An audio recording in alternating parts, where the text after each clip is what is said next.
You'd never imagine we're together, having these constructive conversations. My heart was swollen. It was really, really great. So thank you all. Thanks for stepping out of your comfort zone and getting out of our bubbles. It's really important. Doesn't happen enough anymore, and that's really what I saw yesterday. I know there were moments where we all didn't agree with each other, but that's why we're here. And I really applaud each of you for the courage and stepping out of that comfort zone and respectfully disagreeing when that came up. But I saw a lot of agreement too, so it was really inspiring. I'm just going to start off today, just give a little opportunity about, kind of the Pipeline Safety Trust perspective. Just take a few minutes for that before getting to our keynote speaker. I'm going to start off with a little bit of data. This is really general, very, very high level. Of course, there's so much nuance to this, but we don't have a lot of time. But this is just looking at all systems, significant incidents for the last 20 years. Couple things. One is that it is remarkably flat. Now, we could break this into different systems. We could break it into, IPE for liquid and all of that, but we don't have time for that today. We also could normalize this for pipeline mileage, but we intentionally don't do that. And the reason is, well, first off, I understand why the operators in the room will do that when they're looking at their own systems. That's a good way for you to monitor your own performance. But from the public's perspective, we don't care if the rate per mile is going down. We just care how many failures are happening in our communities. And so we intentionally don't normalize it for mileage, and that's why. Another piece here is just looking at the causes of significant incidents. And we broke the causes into two different categories. Those that we would consider more under an operator's direct control, things like corrosion and material weld failures, and those that we would consider an indirect control, like third-party damage, excavation damage, and things like that. And we can see that the significant incidents under an operator's direct control have been increasing, when indirect are decreasing. The last chart, and I think this is the most important metric when we're talking about pipeline safety, and that's fatalities. The chart on the left is the last 20 years. The chart on the right is the last 10. And I think what this shows is that, for 2004 to 2014, there was some progress made on fatalities, but for the last 10 years, we have not. It feels stuck. And I want to remind everybody that these aren't just numbers. Each one in each year of these is a family permanently scarred and damaged. Each one of those numbers is, a parent, a daughter, a son, a neighbor. We saw in Bellingham, last year was 25 years since the Olympic tragedy, and We brought the families back together and the community back together. And it's still something that sits with people every day, and that absence is still felt every day. And every one of those on there, there's a story like that behind it. So again, I know this is really high level, and when we get more granular, we can find lots of places where there has been progress made. And there's a lot more to the story, but it's still frustrating, and we do feel stuck. So how do we make progress? We've been talking about three things, effective regulations, and we're not saying necessarily more regulations. We're not saying, we're saying effective regulations. That combined with strong enforcement and widespread adoption of mature pipeline safety management systems, we think will make a real difference. A few things on effective regulations.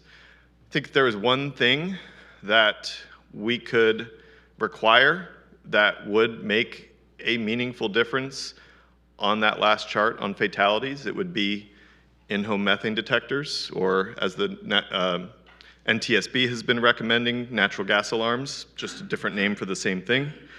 There's too many home explosions, and a lot of those are from the operator side of the meter, that with the gas migrates into the home. A lot of those are on the customer side of the meter too. And we need to make a difference on all of them. And in-home methane detectors will make a meaningful difference on fatalities. Con Ed New York has really shown the way. They've shown that it can work. They've shown that it can work well and make a difference, and states are starting to respond to that and adopt requirements. We just saw that Nevada is starting a pilot program on that, and we hope to see more of that. Another thing is leak detection and repair. We have the technology. The standards are out of date and in need of modernization. Again, home explosions are still happening on leaks that are known and could be found. And so it is good to see states leading the way on that too.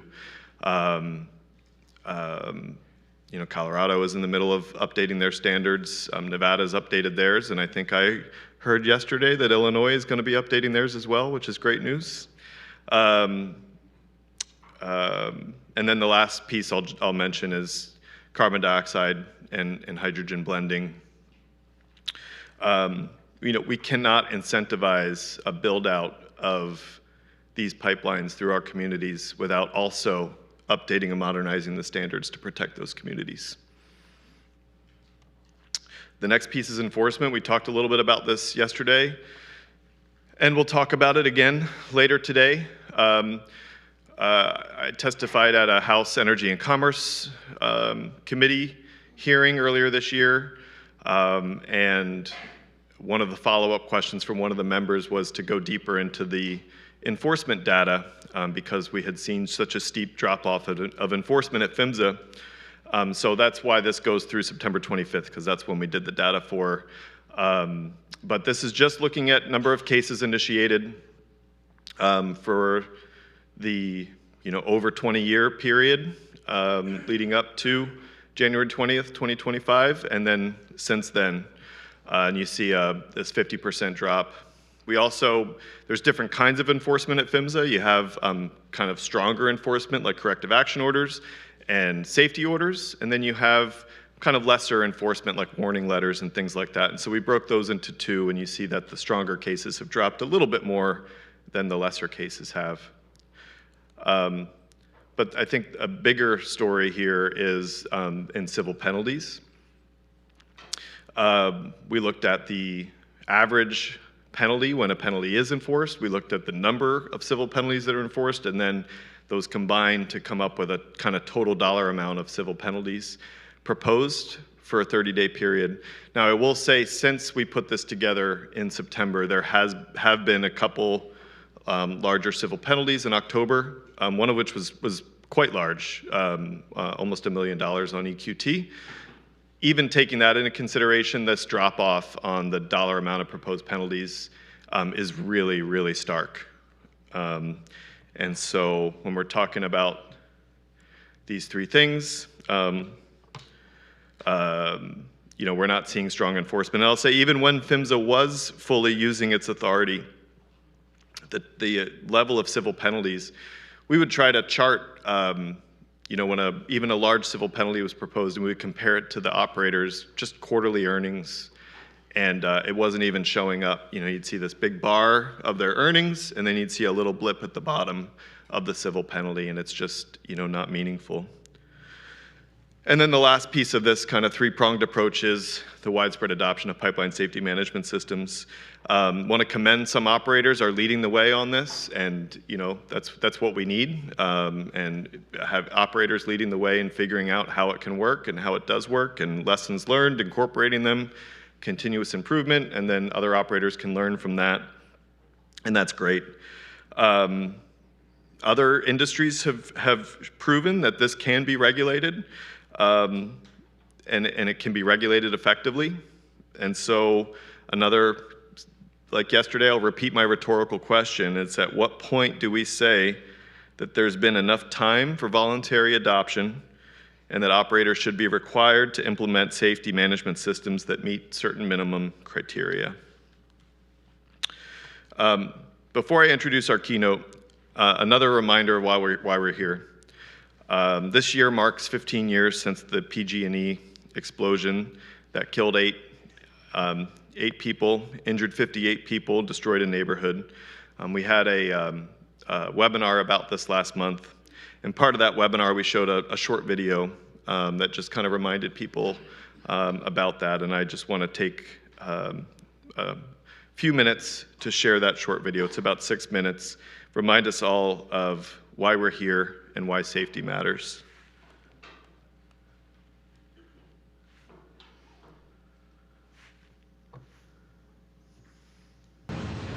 Parts of San Bruno, California were turned into a raging inferno around dinner time Thursday evening.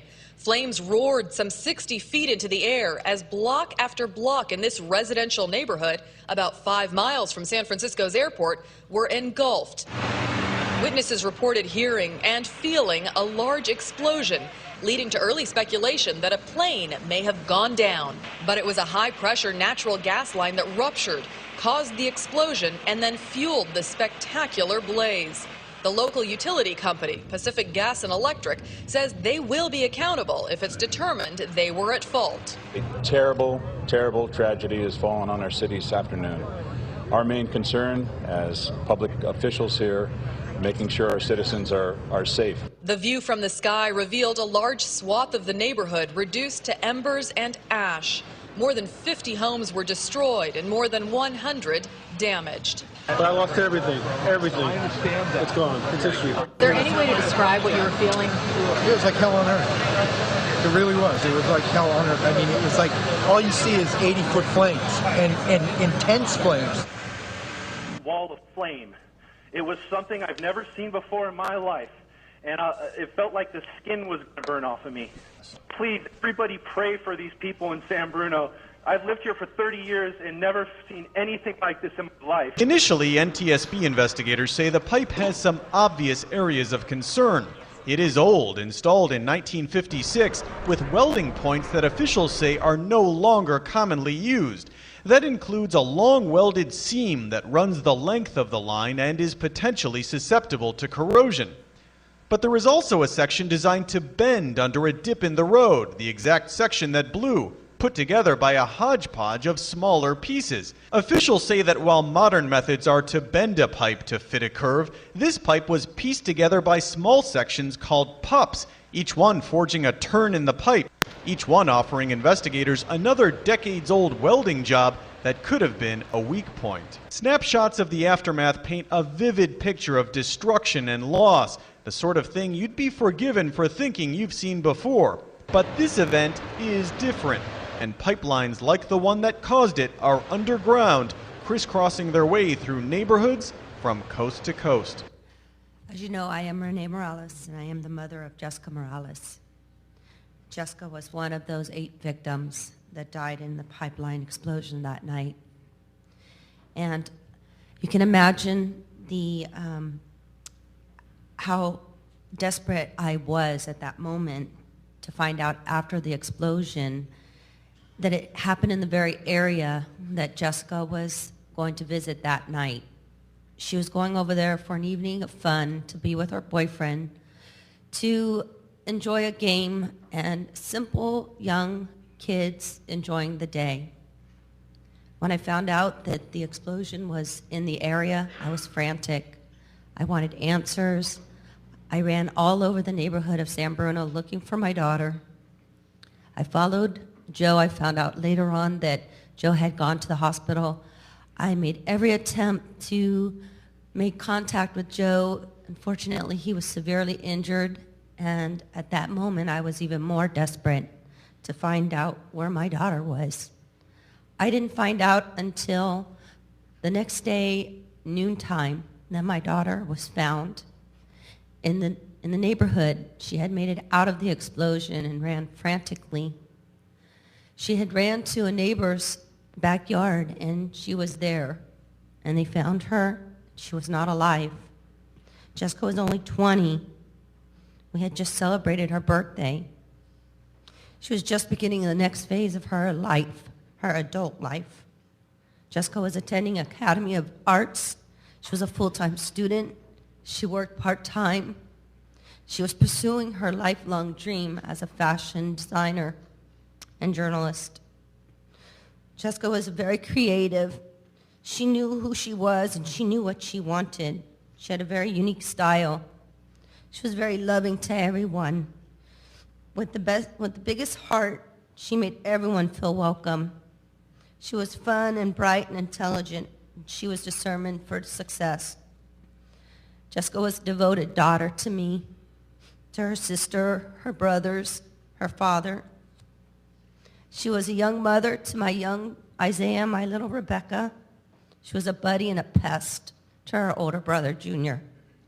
She was a nag to her dad and her grandmother, but she was my best friend. And I will forever be empty, and I will always long to have her with me. I will miss those days that we had coffee together and we could just be ourselves. This tragedy, we know, didn't have to happen. It could have been prevented. The fire went on for 90 minutes, and they could not shut it off. I am trying my best, and as executive director of the GPS Foundation, I will do everything I can to ensure that no other families will have to suffer and endure what I have endured, what I continue to endure, and what we can do together to change the future. I want to know more, and I want to do more for all the benefit of everyone in this room and everyone out there. Thank you for this time. Thank you for everything. Have a good day.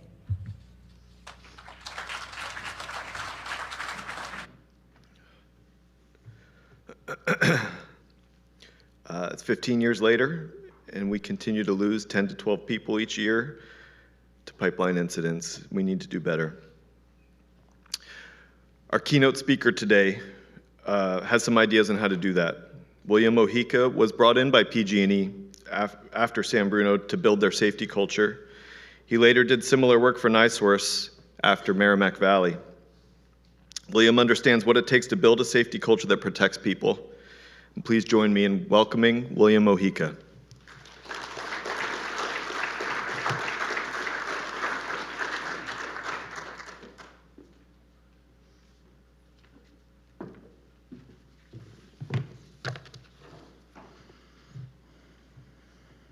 Good morning, everyone.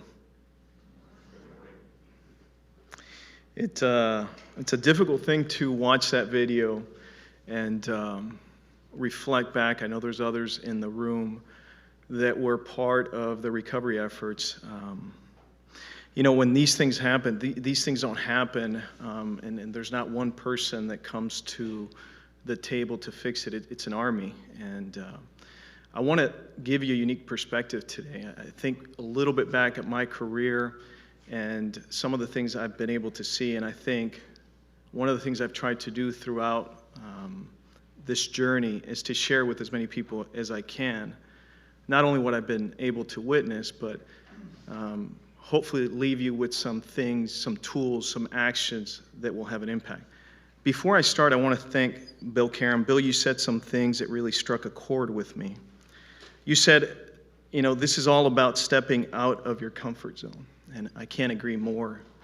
You said that yesterday there was a lot of healthy discussion around things we agree on and things we don't agree on. And I always tell my team, you know, we have to come to places like this with some good, healthy tension. We got to be able to have those discussions and not agree, and hopefully through that we come up with better solutions. You also said that there's still incidents that are happening. I can't agree with you more on that there's still a lot of work that we need to do as a team. You know, I think back when I started as an engineer 26 years ago, I was remembering talking to Alan last night that we were told if there's ever an emergency and you're the first responder, don't ever say, if it was an explosion, don't ever use the word explosion. In fact, I was taught to say a term that I still don't understand. I was taught to say rapid disassemblement. Now, if you know what that means, see me after. I'd love to talk to you about what that means, but that's the culture we had 26 years ago. And it's not the culture we have today, but it's a culture that we need to continue to work on, because if we don't, we're not going to get better. So what I want to do today is I want to give you a little bit of background on William Mojica. Just overall, I work for NiSource. I'm the Senior Vice President of Gas Operations. I have the privilege of serving 3.3 million customers across the Midwest.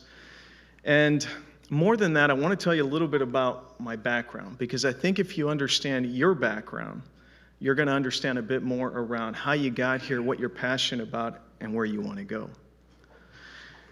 You know, I was talking, as I mentioned, to Alan last night, and one of the things, if you don't know, that Alan and I have in common, there's two things: our passion for safety and the fact that we were both born in Panama, Central America, if you didn't know that about Alan. But I go back in time a little bit and I think about my parents. My parents grew up in Panama, and I had two sisters, and my dad drove a 1982 Toyota Hilux pickup. And you ask, well, William, how did 5 people fit in a in a small pickup like that? And the reality is we were small, but more importantly than that, there were no seatbelt regulations in Panama. In fact, I drove with my dad in the back of the pickup all the time. Some of you may relate to that. We never had seatbelts. We rode in the back. So what's changed? If you went to my parents today and they were taking care of my 4 boys, they would never dream of not having them wear their seatbelts. In fact, they would never let them ride in the back of the pickup. So what changed for my parents? I was blessed with a family that placed people and safety at the heart of everything they did. In fact, that's the one thing I talk to my team all the time about. That's where it starts and that's where it ends. It starts with safety, it ends with safety, it starts with people, it ends with people. But my parents would never do that today. What changed? The standard of care changed. And I want to leave you with that as an introduction point, because I want you to think about our industry the same way. The things we used to do 25, 26 years ago, the things we used to talk about, rapid disassemblements instead of explosions, those things have changed. And we're going to continue to do that as an industry, just like my parents evolved. We're going to continue to do that as well.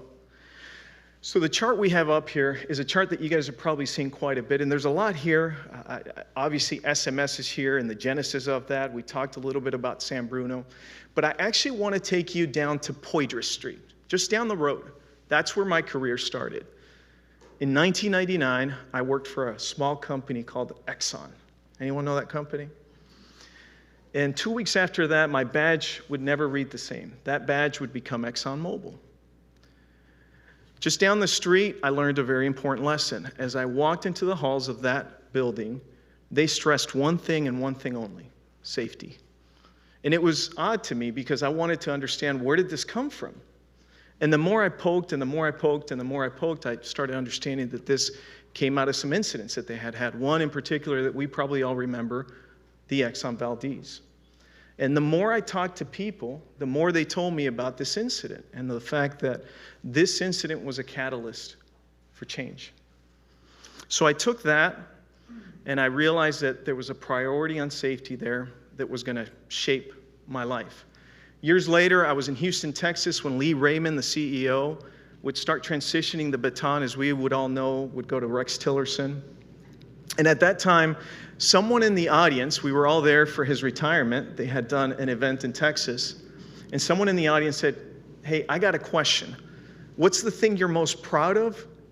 And what's the thing that was the most challenging in your career? And without skipping a beat, he said, I'm most proud of the merger between Exxon and Mobil. And the thing I'll never forget is Exxon Valdez.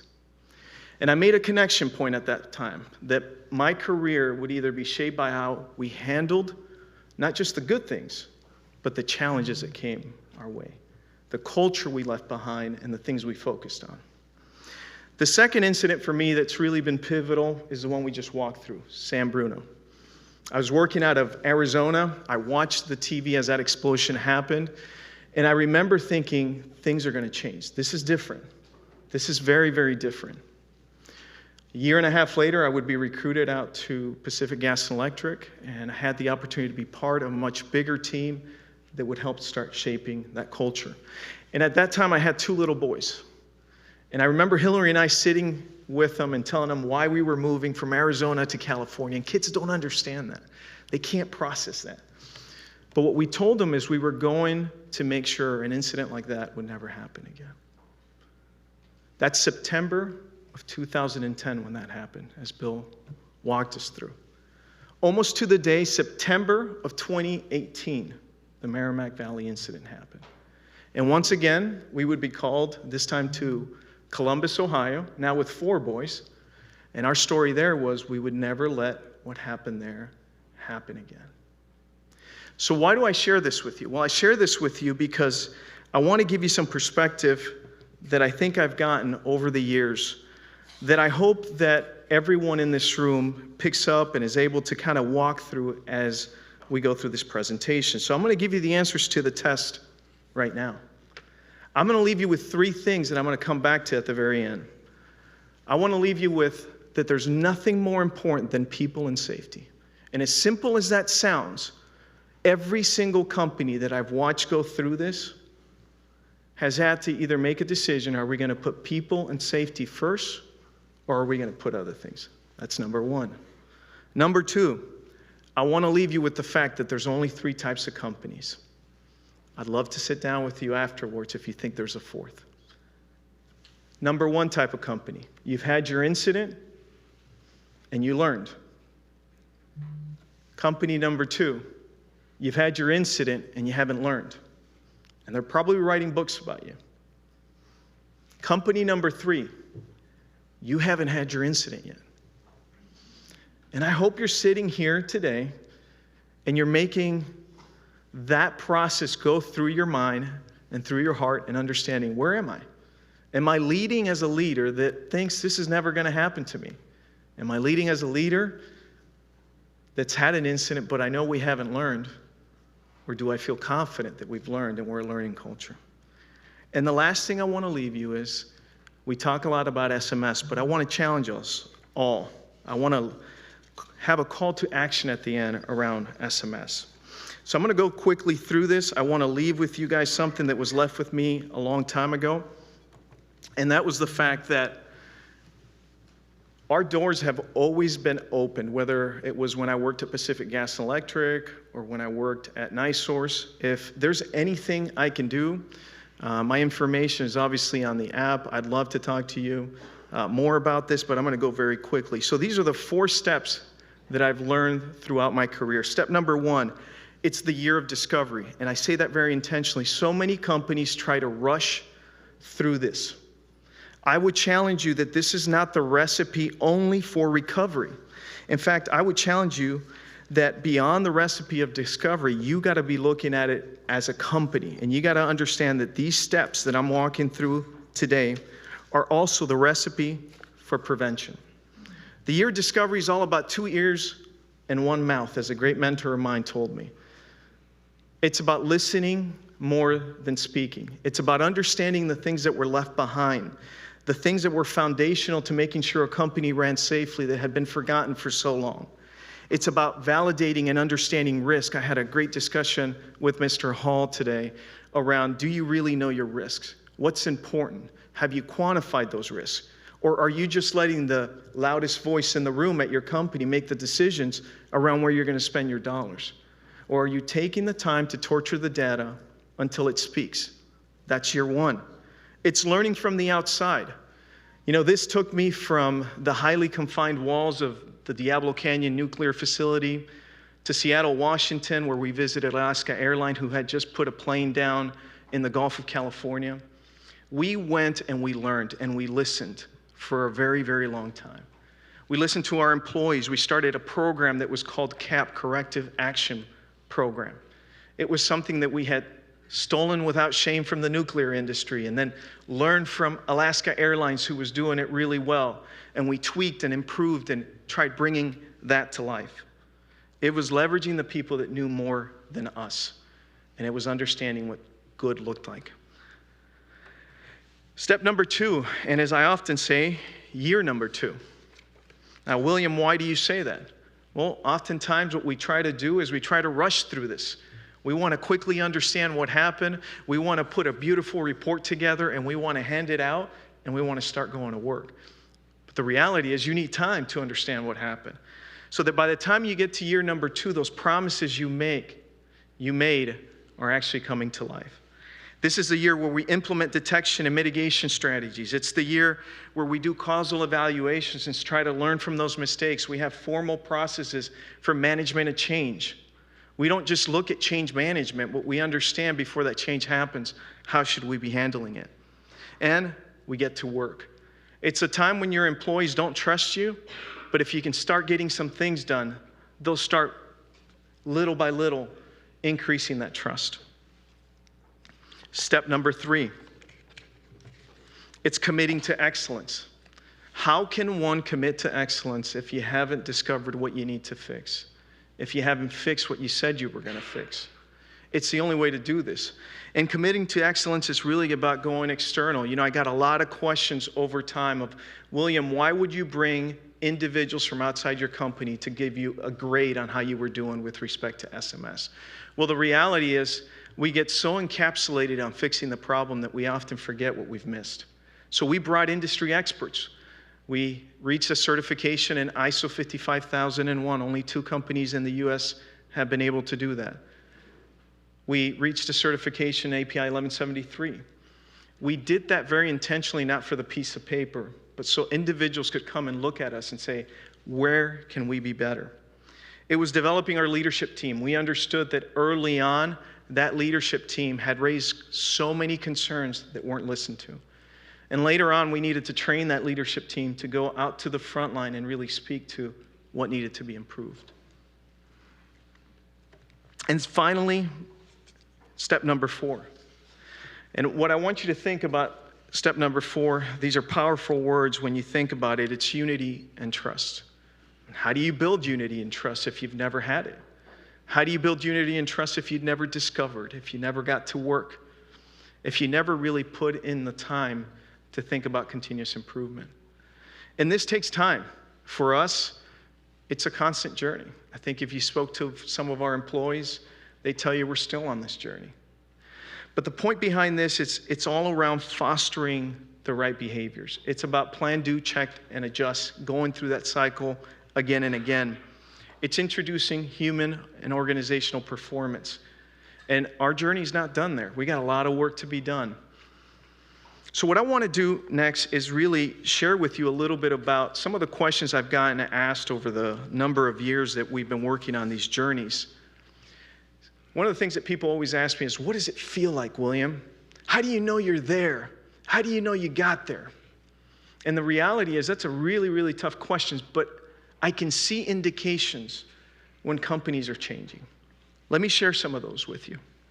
So at the very bottom of this diagram, you'll see we have our asset classes.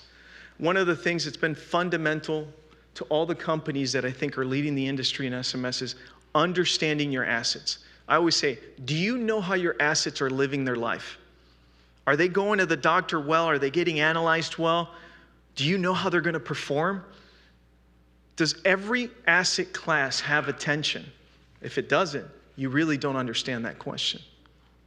The second thing I'm going to tell you about that is I see these vertically integrated utilities all the time. And they say, we're pursuing an SMS. And they're excited and they talk to me. And the second thing I ask them is, are you doing that on the electric side? And what do you think they tell me? No. My third question is, how do you know you're moving the culture if you're only doing it for 50% of your population? Culture doesn't move that way. The only way to move the culture in a vertically integrated utility is to say, I'm going to do it for gas, I'm going to do it for electric.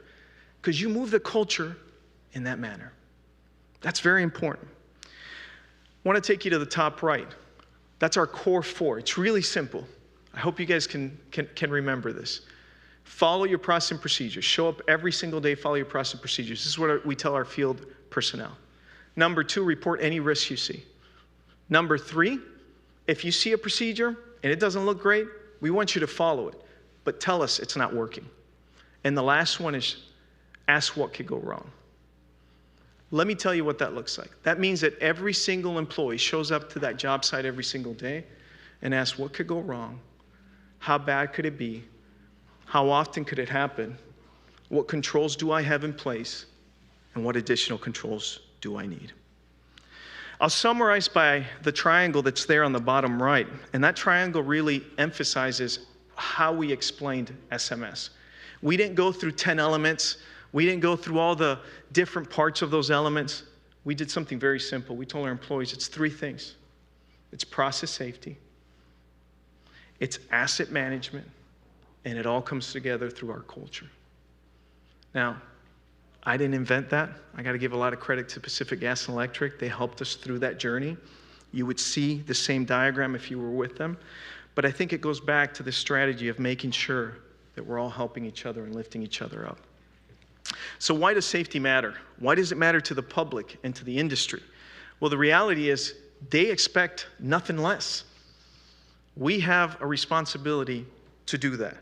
And what I found with SMS, when good companies get out there and really focus on doing this, you can go to any company and the nomenclature's the same, the culture feels the same, you can relate to each other, you can ask the same questions.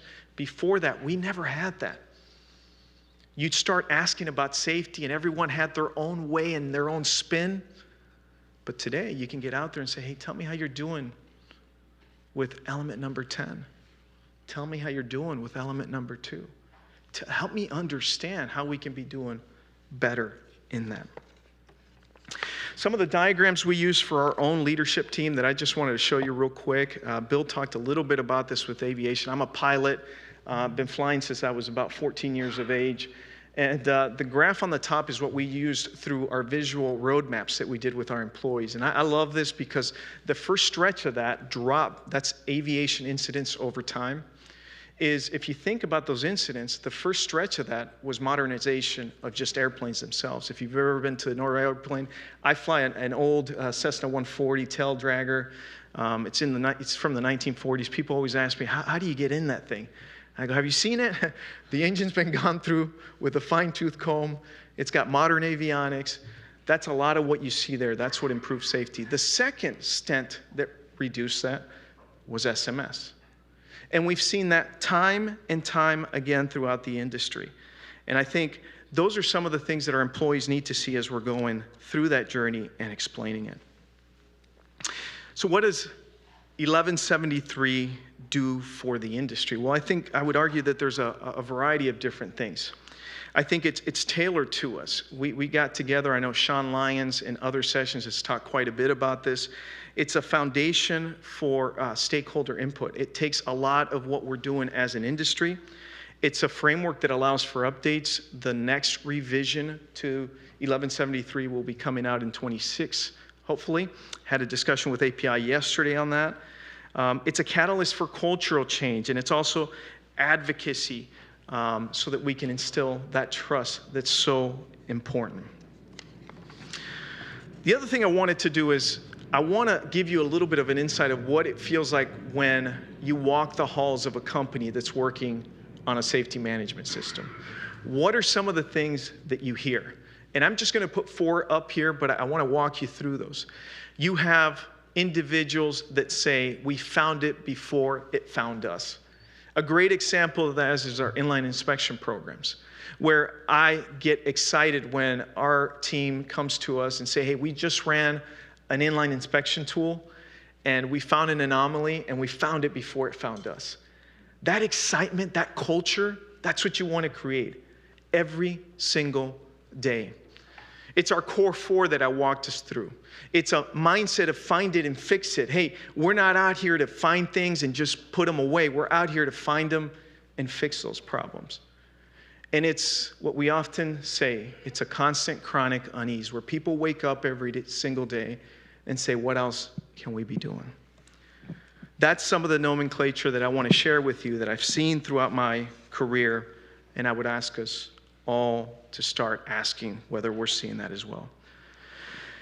You know, back in 2019, AGA had a call to action, and many of you may not be part of the American Gas Association, but I always like to come back to this because we made a commitment as an industry that we were going to have an SMS system established, adopted by 2027.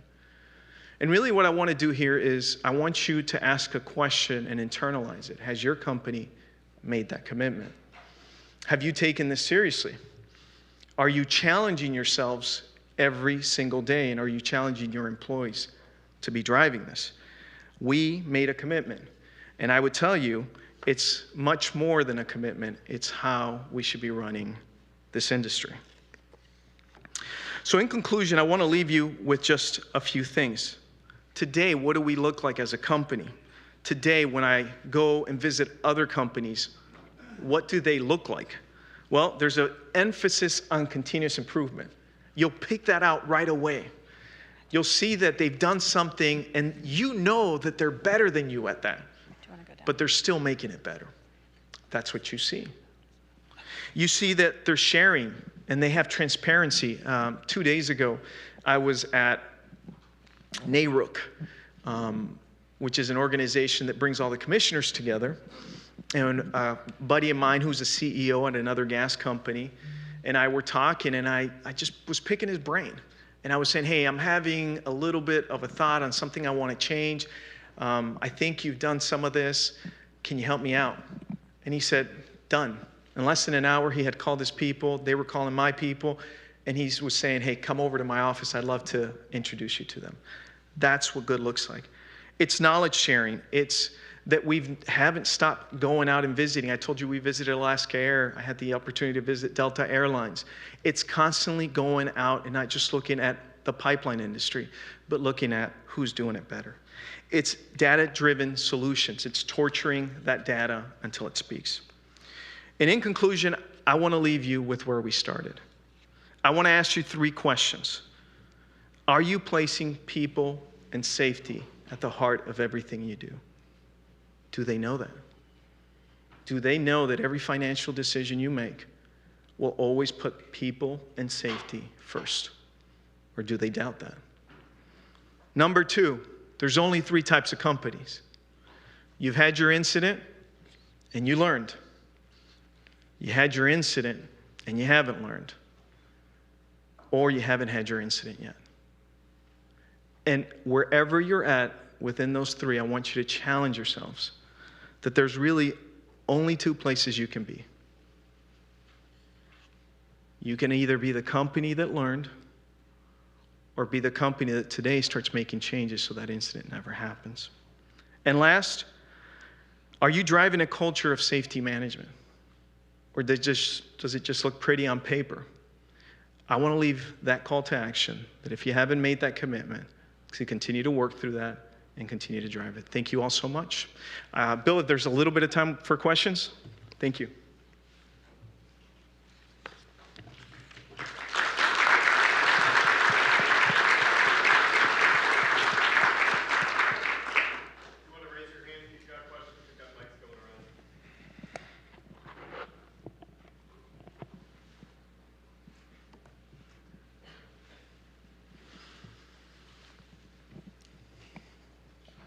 Hello, Maury Johnson from Southern West Virginia.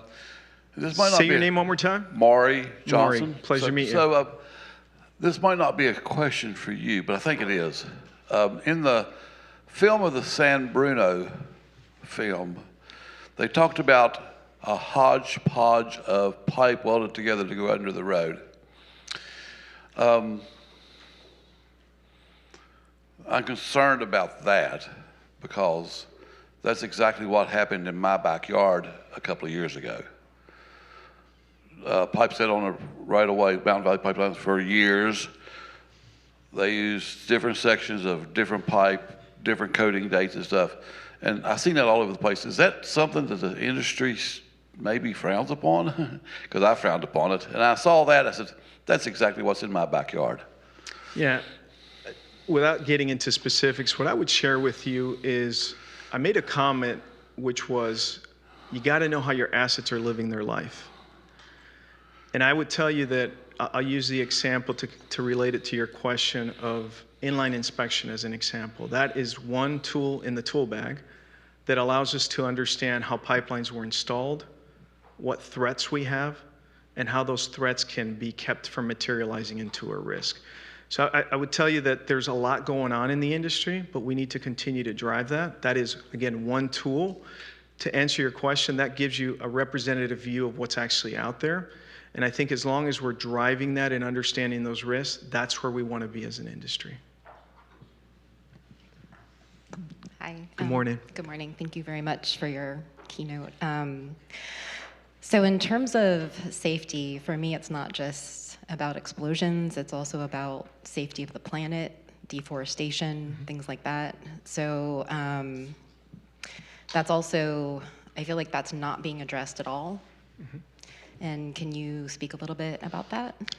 What's your name? My name is Leger Laspina, and we actually have a NiSource compressor station on our property. That's also, and so the second part of my question would be, there seems to be lack of communication between, for instance, the compressor station that's owned by NiSource, and then also an old gas well that it was previously connected to. So when they disconnected it, there was flaring with the gas well, and I feel like there should be more communication between gas companies and not try to just, oh, our compressor station is just in this small square of land. Everything is interconnected, and that has not been addressed. Yeah, thank you so much for the questions. Let me address the first part. You know, in 30 minutes, it's difficult to go over all the items that when I mean people and safety, but I think it's the gambit. When I say safety, we got to look at our environment, we got to look at our people, we got to look at all those different aspects. And when I say safety culture, I think that's a great opportunity to address the things that you're talking about as well. I think we've done a lot of great work, but there's still a lot of work to be done. And I'll give you a great example of that, right? At NiSource, we've taken it upon ourselves over the last few years to increase our number of ring-down spectroscopy units, which are leak survey units, to reduce, you know, our emissions and things like that. We've done a lot of work with our communities. So very narrow how we talked about it today, but I would tell you that there's a lot of work around that, and I agree with you. When we think about safety, we need to think about safety much broader than that. With respect to your specific questions to NiSource, love to get with you afterwards. Maybe I can learn a little bit more, and then we can go from there, okay? Thank you. Appreciate it. Please. Just a question for you and just an observation. You know, like we were just mentioning, the video mentioned that the release at San Bruno was 90 minutes before they could get it shut off.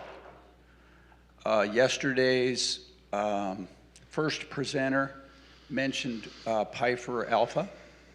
That was the cause of that meltdown and fire at that offshore platform, and one of the big outcomes was the need for emergency isolation valves. Mm-hmm. And it makes me think about an initiative I was part of in 1995. That's a few years ago, to install hundreds of emergency isolation valves in a refinery in Riyadh, Saudi Arabia. And so, you know, and my experience was that these isolation valves, It's not rocket science. We talk about it a lot, about remotely operated, automated valves to shut things down. It's not that hard. I spent big part of my career developing systems to improve the reliability of these shutdown valves. But yet it's a leading problem. We had a fire in Houston a few months ago where it was days before they could isolate the source of gas that was fueling that fire. So it's just this reoccurring issue that it just seems we all know what it is, and we all know the answers to the problem, and it's money. And it must come down to the claims. The lawyers look at the claims, and the insurance companies pay the claims, and everybody's okay with that, because this is a solvable problem. Automated block valves. They've been around forever. So it's just an observation. And all of this SMS, we're talking about it and working on it and improving on it, and nothing happens. And the next issue, this lady brought up that she's got this compressor station in her backyard with fugitive emissions. She's got gas. She's got off gas that's coming out of these wells and out of this pipe. Some of it's being flared, some of it's not. She's concerned about it. I went through months of work with a company in San Francisco and Hawthorne, California, that developed a technique for taking stranded gas, stranded well off gas, running it through a catalyst, and out the other end comes burnable fuel you can put in your pickup truck. It's doable, but it's not profitable. So, and that's OCM. Anybody that knows that process, it's been around for years. They've worked on it, they've got it, it's available, but we're not using it. We're allowing gas to be flared or just, vented, and that's acceptable. And until the government steps in, or the regulators, or just society in general says we're not going to put up with that, and there's enough penalty put on it that makes the technologies profitable, it's just going to continue. But so just an observation, there's a Appreciate couple. that. Isolation valves, it's doable. And recovering stranded gas, off gas, there's numerous ways to handle it.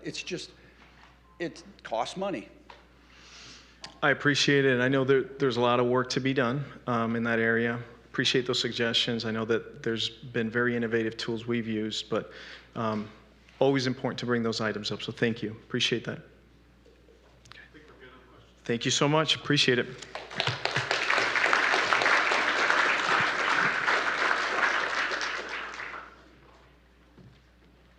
Thanks, William. Thanks, everybody.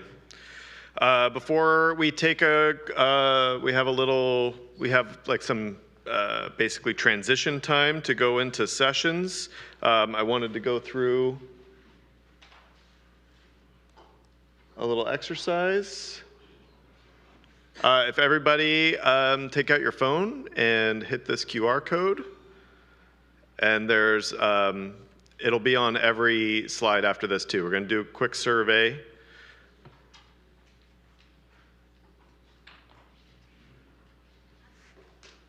And here, I'm going to go to the next one, and that you can still use this. And once you do it once, it'll keep updating it to go through the slides, so you only have to do this once.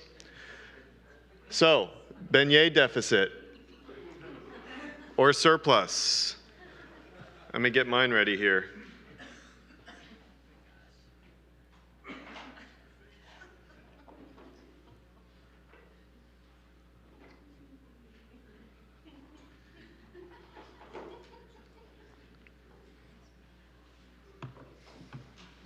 Okay, it looks like most people have some work to do. I don't know how long you all are going to be here for, but it's easily solved. So,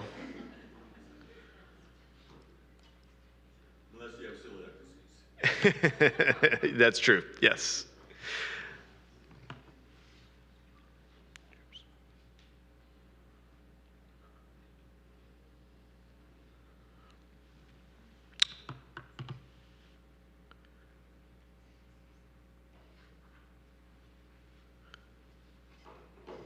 Okay.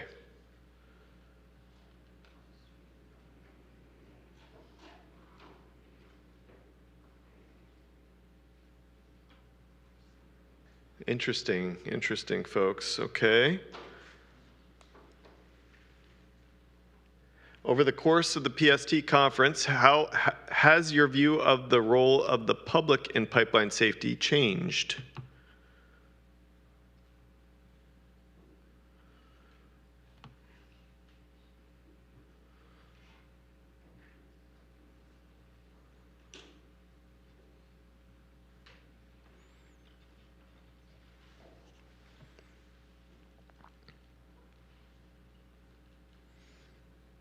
This technology is, I don't know, I'm like, are we living in the future?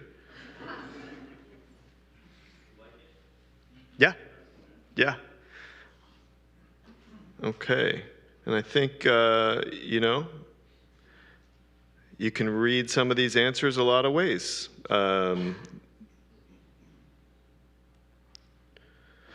the following areas impacting pipeline safety, what do you believe deserves the most urgent attention? I think we're just picking one of these, even though it says rank.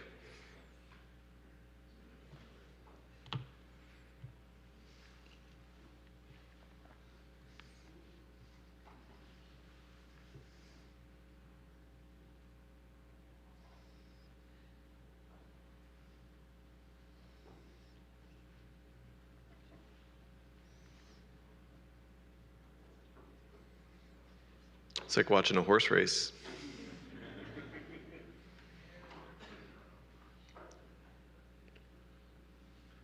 Huh, interesting. It's, I should have done, we should have had a PST staff, like a, you know, like a March Madness thing, and we'd see who got closest to guessing where the answers would come in. Okay, what area is preventing forward progress? What's the greatest barrier to improving pipeline safety?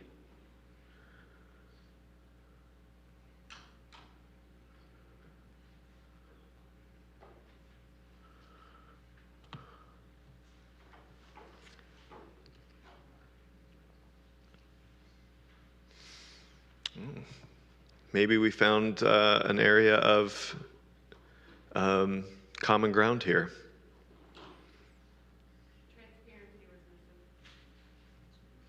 Oh, yes. Good one.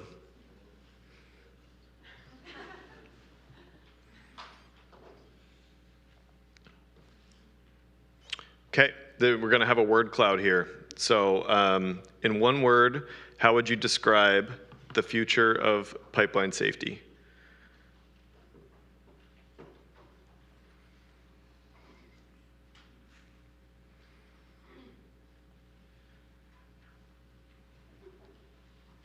You can put in more than one word.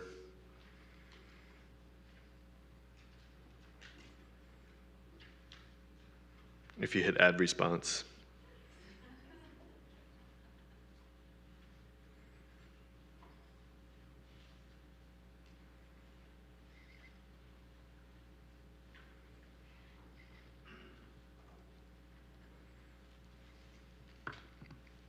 Uncertain. Yeah, maybe that's another area of common ground. Okay, well we have, let's see, you look at the agenda here. I think that's the last question, is that right? Okay, so we got a little time to make up. No, we're doing great.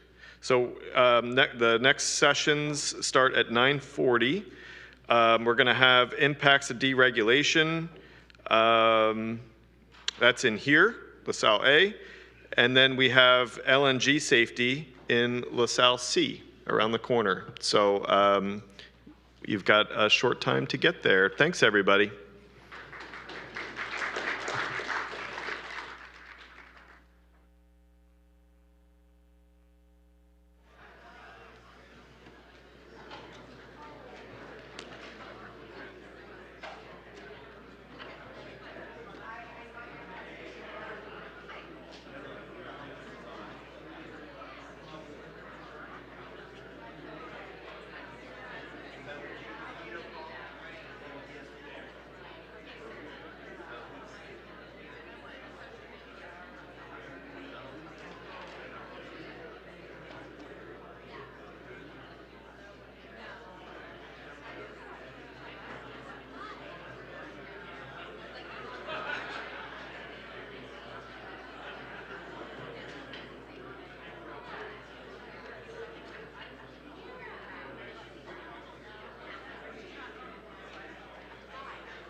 Yeah.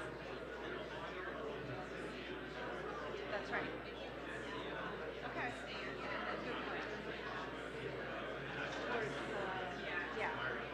Okay. Totally right. Yeah. Yeah. Good point. So when Dave's opportunity to watch.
Hi, everyone. We're going to get started in a couple of minutes. If you could find your seat, please make your way to your seat. We're going to get started in just a couple of minutes. Thank you.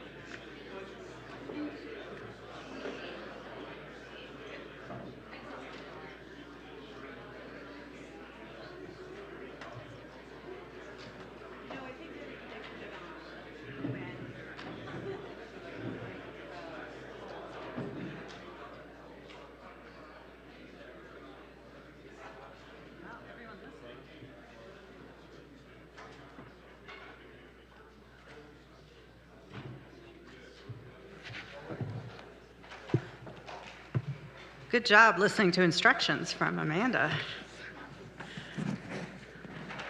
Okay, good morning, everyone. I'm very grateful to be the person to moderate this session on the sometimes scary topic of deregulation.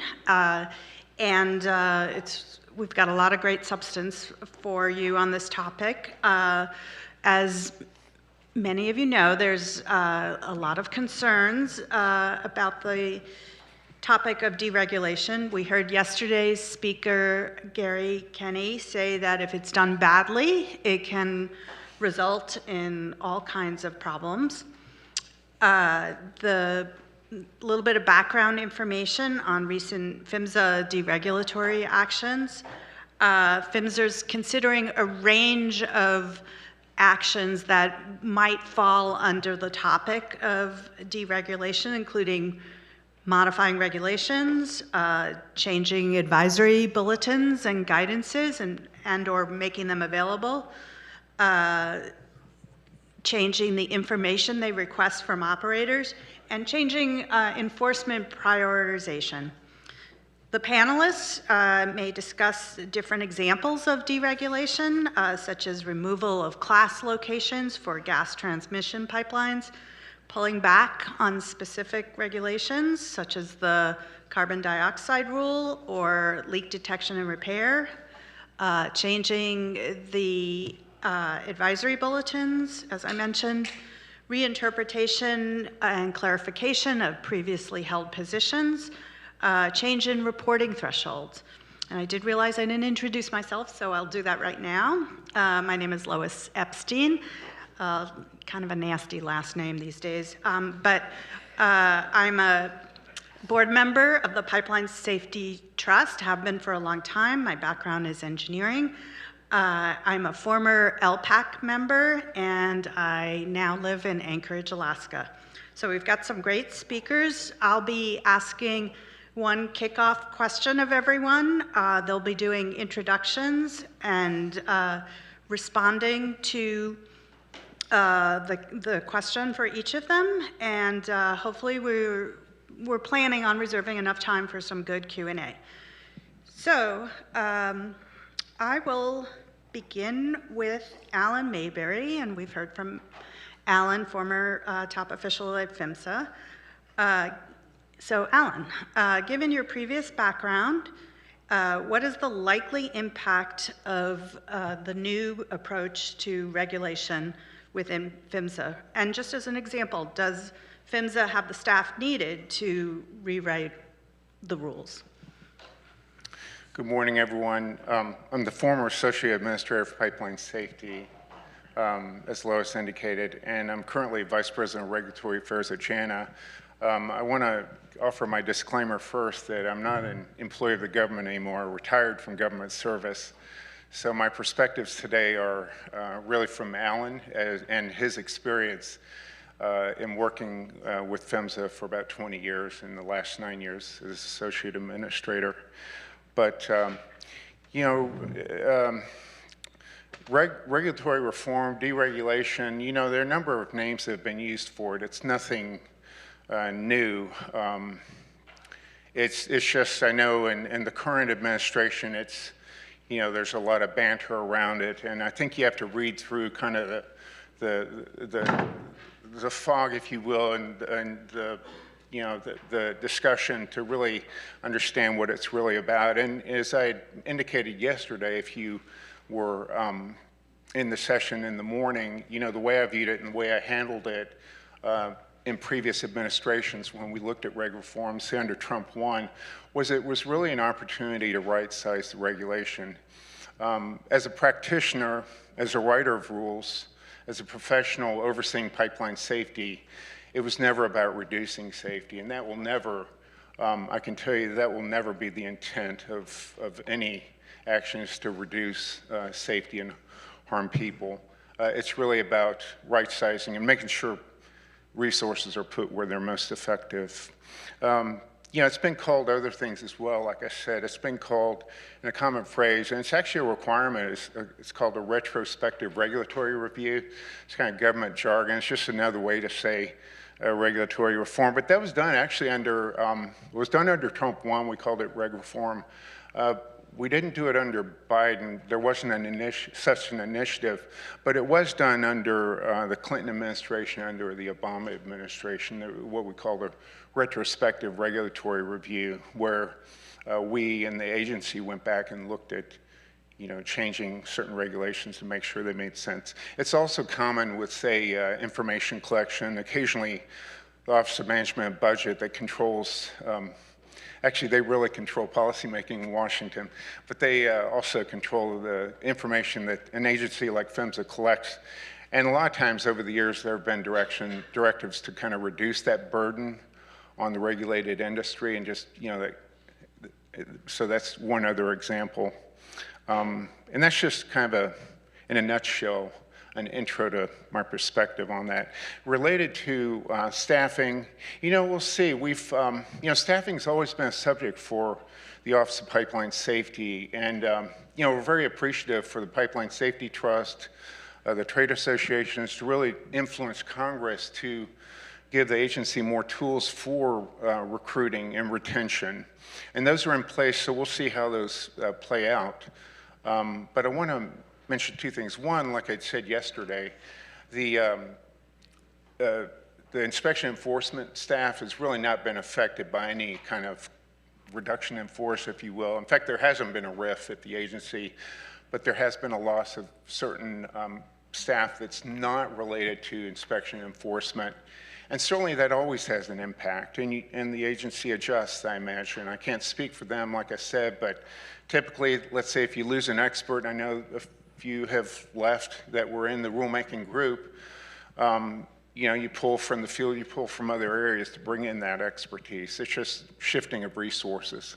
But I do have, you know, the team at PHMSA that does rulemaking is really good. John Gale is really good, but, you know, and John's leaving soon too, I think, and he's got a good bench of people behind him. So that, plus being able to bring in expertise from the fields, I think is how, I'd imagine it's how the agency would adjust. Talk further about that, but I think I've spoken long enough about these two topics. Thanks. Thanks, Ellen. Maybe if there's time, you could go into decisions made about whether something's mandatory or voluntary, which, you know, you could argue it all pertains to safety, but it has differences.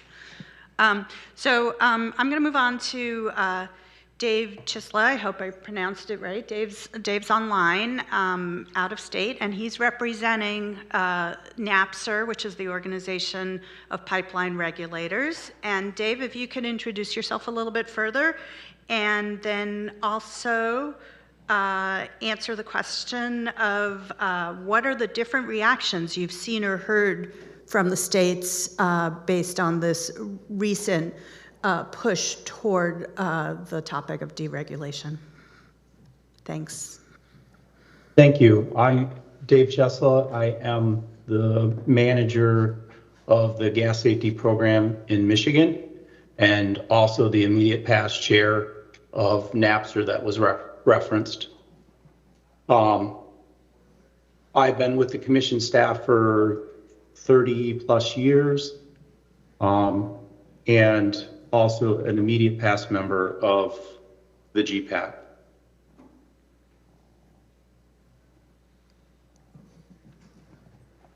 With regards to the reactions by the states, I would say generally speaking, it's kind of been a cautious review of things that we believe the risk is low and the benefits of some of the regulations may not be realized.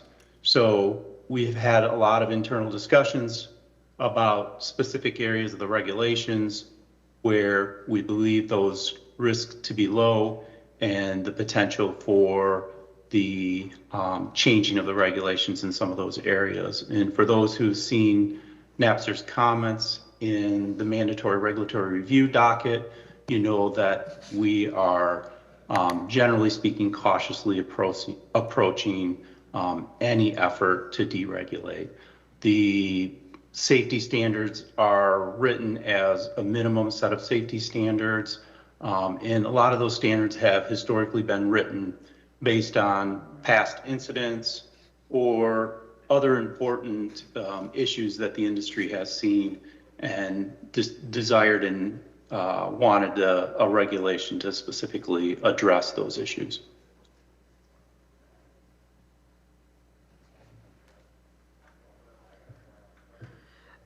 Dave, can you give any examples that might help clarify what states are doing? Can you ask the question again? Can you give any examples? You talked about low risk types of regulations perhaps, or low risk things that might change. Can you give an example of whether a state is making its own deregulatory decision or somehow how the states might be providing input to the federal government?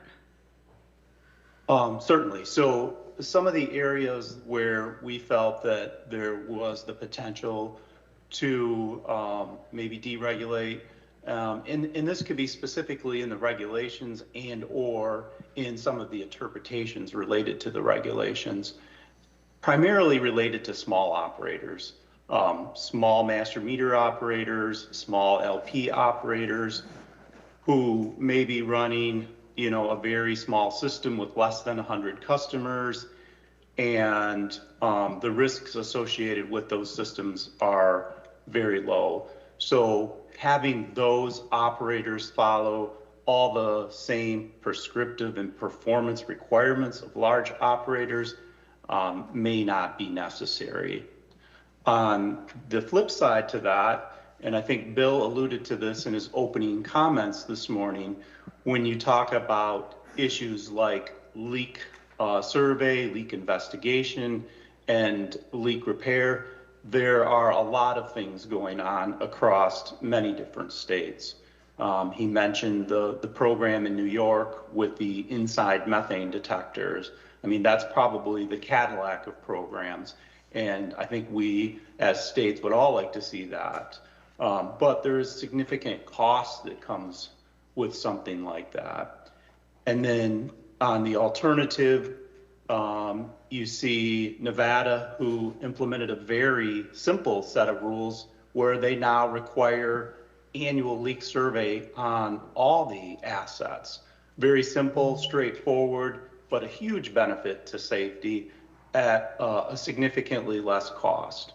So, and there's other states like Colorado that Bill mentioned this morning that's working on their own set of leak survey and repair regulations. So I think, you know, states are trying to balance, you know, both where there are, you know, less benefits from the regulation to something where there are definitely more benefits to having additional regulations like leak survey and repair criteria. And are you at all concerned that some of the federal changes might affect safety? Certainly. I mean, I think there's always that possibility. So, you know, reviewing from a state perspective, providing feedback and comments during those rulemaking proceedings, I think is important so that PHMSA understands and knows you know, what the state's perspectives are. Also, states have historically had seats at the table with the LPAC and the GPAC, and so providing that feedback also during those committee meetings is important. Great, thank you. So now we'll move on to Ashlyn Bolliker. Again, I'm hoping I pronounced it correctly. So please introduce yourself, and if you could speak to how your work might interface with this federal effort. Absolutely. Hi, good morning, everyone. My name is Ashlyn Bolliker, pronounced it correctly, thank you. With INGA, that's the Interstate Natural Gas Association of America. We're a trade association representing the vast majority of gas transmission pipelines in the US and Canada. And our members also have underground storage and LNG assets as well. This is actually a new role for me. I came here to INGA from PHMSA back in May. There I was writing rules that govern this industry, and I think that gives me a really interesting perspective from both sides of the table on this panel. So really excited about my new role, and speaking about modernization, it really echoes a lot of what Alan had said earlier, where this deregulation has truly sometimes become a buzzword for this administration. And a lot of times it's taken on a connotation of, a wholesale culling of Part 192. However, I think when we've really looked at everything that's come out of the agency thus far, it's really been a modernization effort. Reading through all of the preambles of all of the AMPRMs, the agency has consistently signaled to us that they're really looking to reduce redundancies, outdated prescriptive regulations, and actually try to expand safety through those risk-based frameworks. I think we talked about that on the first day. All of this is really aimed at trying to reduce cost of compliance, but also without compromising safety.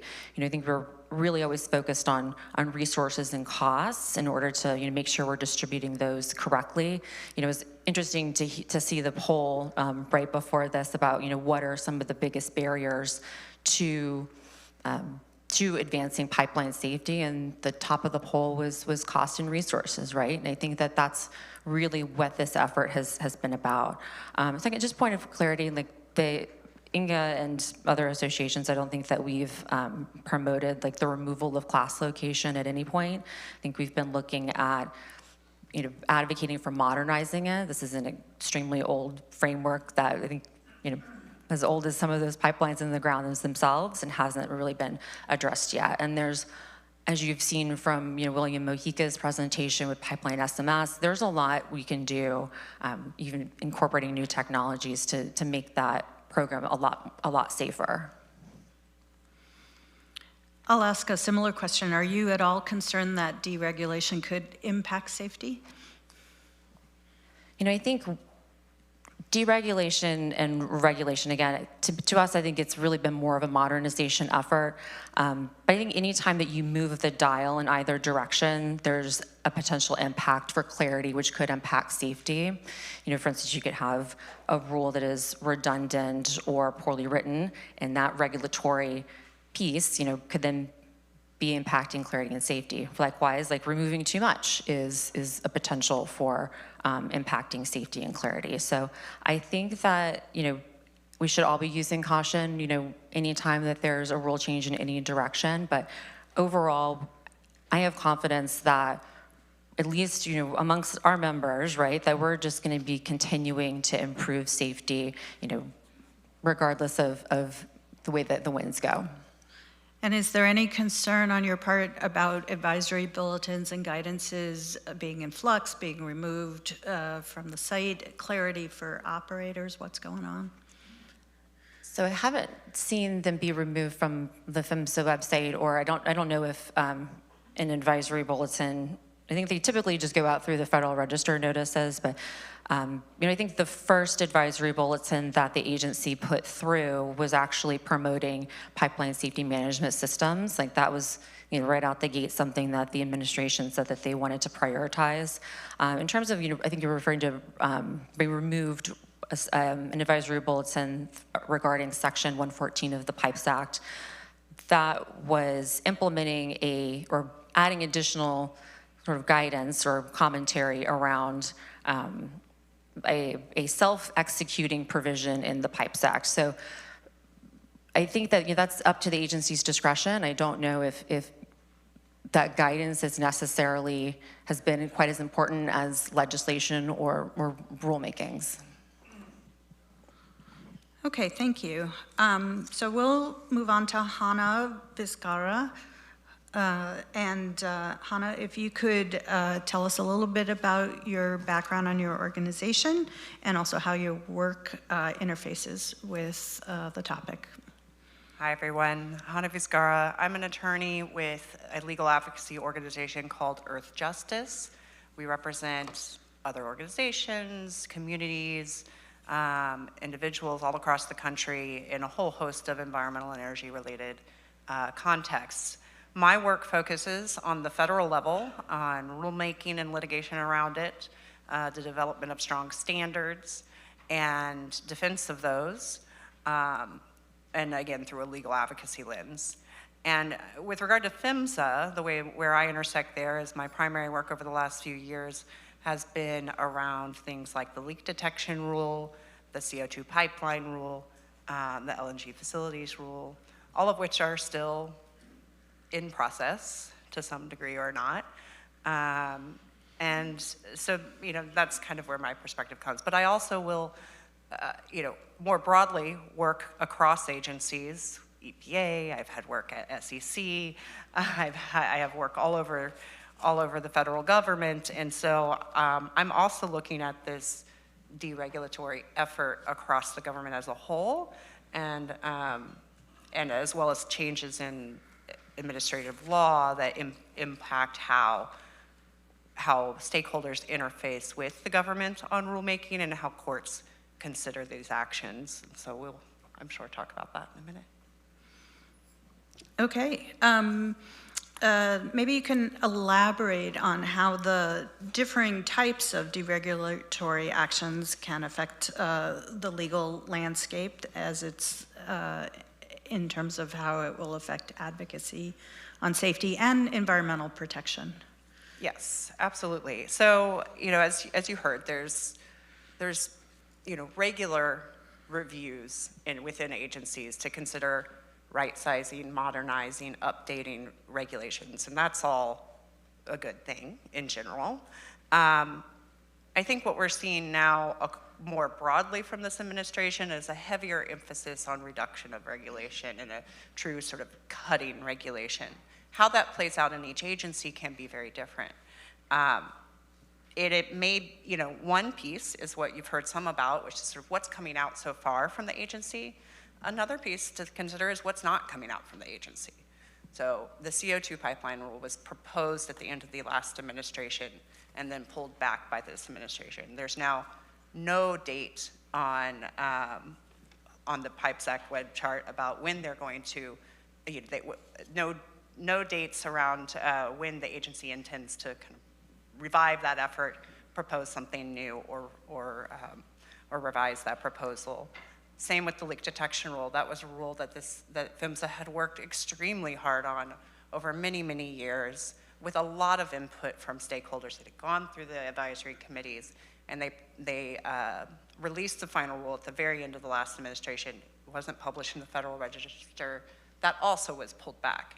That also right now has no estimated timeline listed on the website for when they're going to address that. Those are both things that are statutorily required that have congressional directives for the agency to address. So they have to at some point.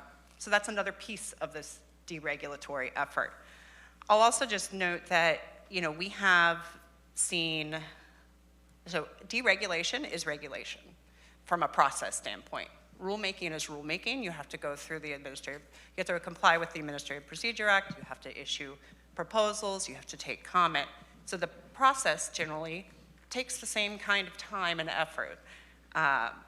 And what we are seeing right now across the government as a whole is a lot of emphasis on speed and on breadth of deregulation, and that has led many agencies to, figure out ways or attempt shortcuts through this process a lot more direct or interim final rules, presidential exemptions from regulations, or extension of compliance deadlines, and even a lot less reliance on the inherent knowledge and expertise of the civil service within agencies, and a heavier reliance on political staff in rulemaking and in developing the rules. And I'm speaking with those comments, I'm speaking more broadly across the government, not specifically to PHMSA, although we are seeing some of that there too. And those all bring with them potential legal pitfalls. The agency potentially puts its proposals at risk by doing some of that. And I think that's where you see some of that influence of this really strong deregulatory directive from the White House potentially interfering with the type of modernization efforts that you would want to see from an agency. And one last piece, because I don't want to take up too much time, is this is also overlaid with a big shift in administrative law and how the courts review challenges to regulatory actions, to agency actions. For decades, we've had a sort of judicial review rule called the Chevron deference, where the court looks at an agency action and says, is the statute ambiguous or clear about what the agency is supposed to do here? If it's not unambiguous, did the agency do it? Yes or no? If it's ambiguous, there was quite a bit of deference given to agencies in how they interpreted that statutory language. And so it allowed for flexibility within agencies to adjust as things changed over time. And the court then looked at, is it reasonable? Is it a reasonable interpretation of that statutory language? Not, is it the best or the only? If it was the only, it would be unambiguous. But not, is it the best? Is it reasonable? And so that allowed for policy shifts, that allowed for expertise and technical developments to be integrated into how agencies did their work. There's been a series of court cases in the last few years that have changed that, starting with a 2022 case that that sort of formalized the major questions doctrine and created an off-ramp to that analysis from the courts. And we can maybe talk about that in question and answer, not get into it here. And then an explicit overrule of that deferential process on the courts for the courts last year in a case called Loper-Bright. So now, when courts are presented with a challenge to an agency rulemaking or other agency action, they're not asking, did that agency make a reasonable interpretation of a potentially ambiguous statutory language? If it's ambiguous, they're asking themselves, what is the best reading of this statute, and not giving that deference to agencies. And what we're seeing in rulemaking proposals is that there's a lot of momentum around utilizing these new judicial precedents to try to reopen past rulemaking regulatory approaches with the idea that maybe the courts would look at them differently now, so we need to change, or it gives an opportunity for a pretty dramatic shift from prior approaches in the regulatory space. I think that there's some potential for that also to be quite risky from an agency perspective. You're asking the court's going to be assessing what your interpretation is, and the big shifts from prior approaches and long history of interpretation of language are now going to be left in the hands of the courts to make a decision about whether that's the best reading of that statute or not.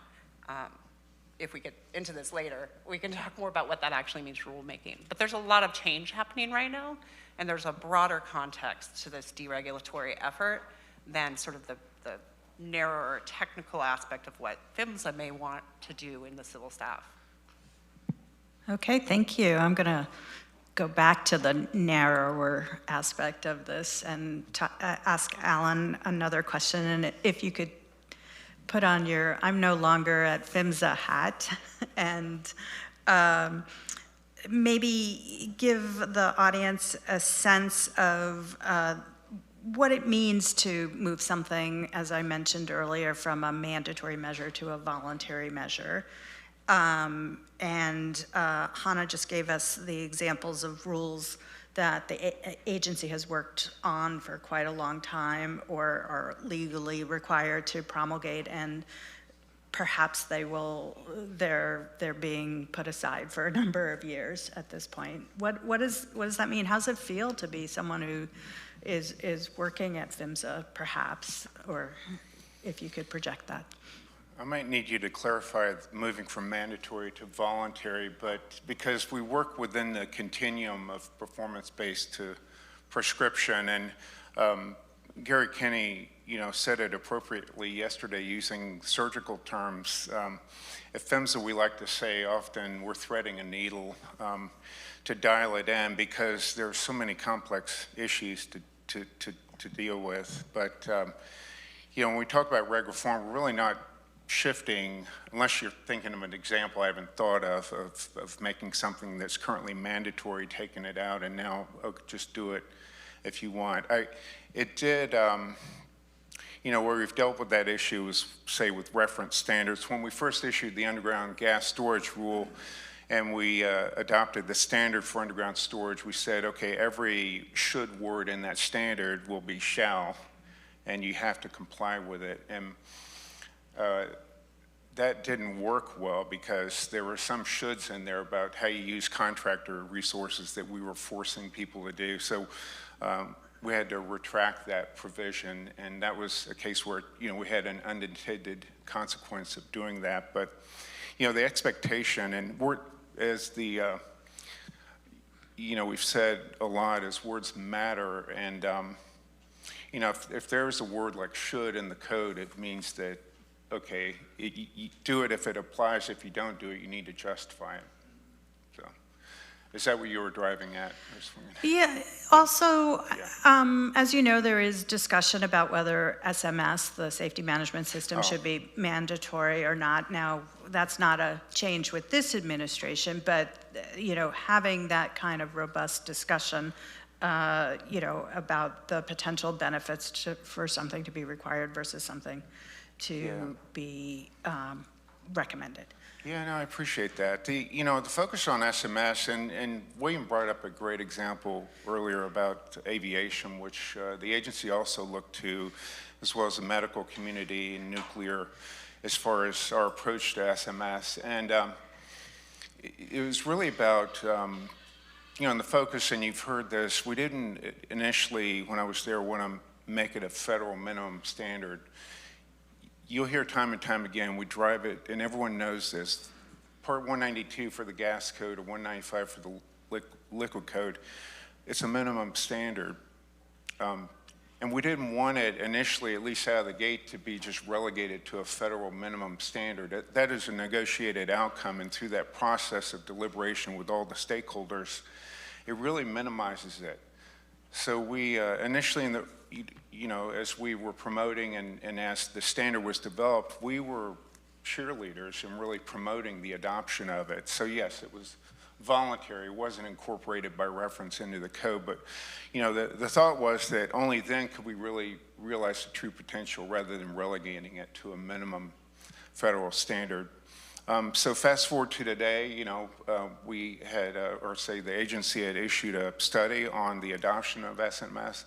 Clearly it shows some of the smaller operators are non or late adopters or haven't really bought into it. So that's one piece of information. There's still a journey for the larger operators. Many have adopted it. I mean, it looks promising.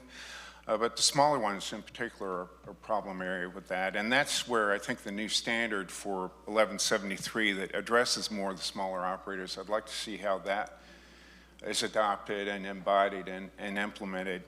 But at some point, and perhaps we're there today, but maybe there should be some requirement for a framework, but being very careful not to make it just dumbed down to a minimum standard, because you really, really don't want to inhibit innovation, inhibit creativity, and control the the success of a program like that, which is really designed not to be a thing, not a regulation, do this, do that. It's a way of life. It's a way of, underpinned by a strong culture. And it's just something that's embodied by, a company with their people, with thinking about what can happen next, what could happen, rather than waiting and reacting to yesterday's accident. Similar to how, the other example William used, and we've used it before too, is the use of seatbelts. It's a habit now. It just seems abnormal if you move a car without a seatbelt on. That too, with SMS underpinned by safety culture, is so important to embody that thinking, that process into a company. So any quick comments you can make about rules that, like the leak detection and repair rule that was worked on by PHMSA staff? I got, almost to the end zone and is now nowhere. Well, I too was disappointed that it was pulled back. A lot of work went into it, and starting with the public meeting we had, in early 2021, and got a lot of public input. It was a rule that was based on collaboration among all stakeholders that ended up in the 2020 Pipes Act to address, methane leaks in natural gas systems. The outcome, the final rule, had gone through the GPAC process, almost 2 long weeks. There seemed to be buy-in at all levels, but but it still remains a mandate. It's not done. It got pulled back, but it's not going away. So it will have to be issued at some point. Okay, thanks. So now I'm going to ask 2 related questions to each of the panelists, and after that we'll move to questions from the audience. What is your perception of the impact of deregulatory actions on the public and pipeline safety overall? And can we all agree that deregulatory actions should not impact safety? And I'm going to start with Dave. Certainly, to answer the latter question first, deregulation should not impact public safety in any way, shape, or form. I think it's a matter of trying to, manage the risks and do that in the most effective and cost way possible. So I personally don't see that having major impacts on public safety. I think it's just a matter of redirecting priorities, and the higher risk priorities take precedence, and those are the things that are completed. And like I mentioned before, states are doing their own thing.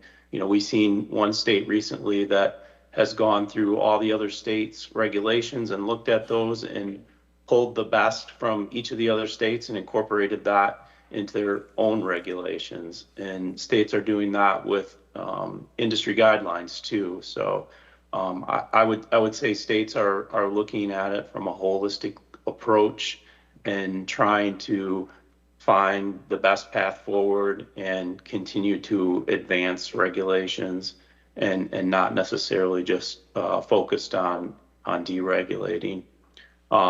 Additionally, Masood kind of alluded to this on yesterday, related to states' involvement in rate cases. And, a lot of states are involved in things beyond just the pipeline safety regulation, and things that are advancing pipeline safety beyond what the regulations can do. A lot of states are mandating main replacement, service replacement programs, and those things are advancing pipeline safety more than what could be done with any specific set of regulations. I think in the last session this morning, we heard about the necessity of valves in the transmission system.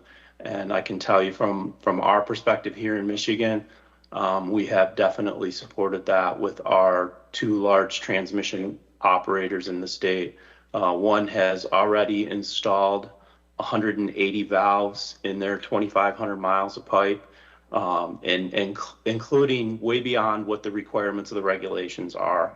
And we've done that work through support of the pipeline operators in our rate cases.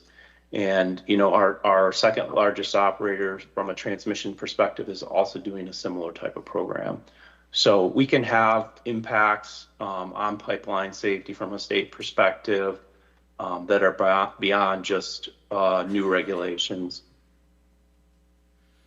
Thank you. Ashlyn. So I'll definitely echo all of those comments, and just, you know, obviously deregulation in this topic makes a lot of people nervous. So that's one impact. And I think, though, the agency's done a really good job of increasing transparency as they're doing that, right? Like, we've got a new interpretations process on their website that the public can comment on, right? They've started to take a shift towards publishing advance notice of proposed rulemakings. That's another bite at the apple for both the public and for operators, right? So I think there's some optimism there about how much everyone can be at the table and how much transparency that the agency is allowing in this process. I'll also note that of, you know, the 50 some odd items that they've published in the Federal Register, you know, a large bulk of those have been updates to technical standards that have been severely outdated for a very long time. So I think there's at least 10 that come top of mind, and I think all of those are going to continue to advance safety. Thank you. Hannah.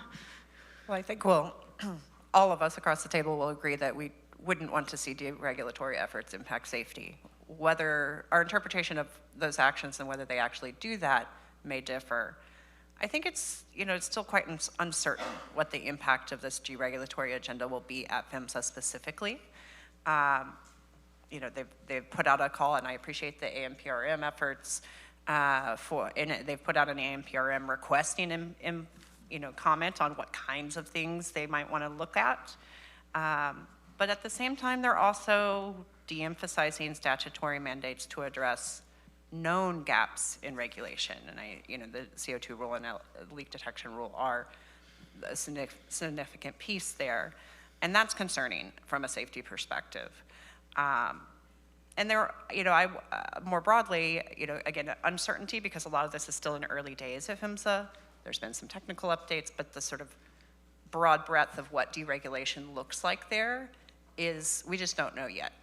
And in the first Trump administration and across agencies in this administration who are already further along on some of their deregulatory efforts, we've seen a real emphasis on reinterpreting legal authorities through rulemaking to limit an agency's own authority, which has traditionally not been sort of how agencies like to view what they could and couldn't do. And you know, I don't know if that's where things are going to go at PHMSA, but it is where things have gone in some other agencies. And I think that's quite concerning, because if the agency is proactively trying to limit its own authority to regulate, it also will limit what kinds of actions it can take from a safety and environmental perspective. Thanks. And last, Alan. Well, the safety is paramount. And, you know, PHMSA is a safety agency. I would caveat the deregulatory effort or the regulatory reform effort must not happen at the expense of mandates that are already there for gaps in the regulations, such as LNG. And I think it's been acknowledged that that is very important. But we need to remember that while we're doing this regulatory reform, we've got some very important mandates like LNG, like gaseous CO2, like leak detection and repair, that really need to be addressed. In 4 years, and if I were at PHMSA, I would remind my political leader that 4 years are very short, and we need to focus and accomplish things. Now, I will say this: under Trump 1, and I was there as a career lead. We got a lot done. We did reg reform, had a number of miscellaneous items that added flexibility for the gas reg reform. They're relatively minor items, I would say, but they added flexibility on and it made sense, a lot of it. But we also, issued the gas transmission rule, REN 1, proposed a hazardous liquid rule and the valve rule. And so there was a lot done, and we just can't lose sight of that. While we're doing reg reform, we need to do the stuff that's mandated, because that was mandated because there was a safety issue. And if those aren't done too, or if we don't make progress on that as well, then safety is not served well. Good final comments. So I'm told we could go a little bit beyond the session time, so now we'll start taking questions from the audience. And I assume somebody's got a mic or is getting a mic.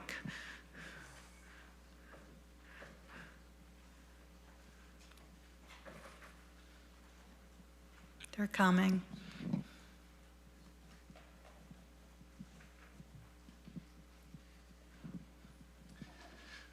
I have a question for Dave Chisla. I'm a member of NAPSR as well, but you have been in the leadership over the last year. And I know a couple of the committees that I'm on, we stopped meeting.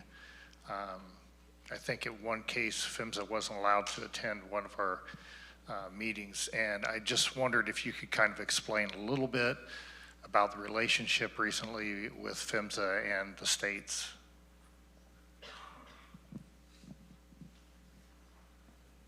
Thanks for the question, Matt. Certainly, when there's a change in leadership within the organization, there's a need for folks to get to know each other, get comfortable with each other, and be able to move forward with priorities and an agenda. And certainly, we had some of that, with our organization and PHMSA initially. I personally known Linda Doherty for 30 plus years, one of the first PHMSA inspectors that I ever met when I started with the state. So we definitely have had a long-term relationship and have maintained communications throughout the course of the year. Specific to now, though, we definitely have a better path forward. We recently had our national meeting.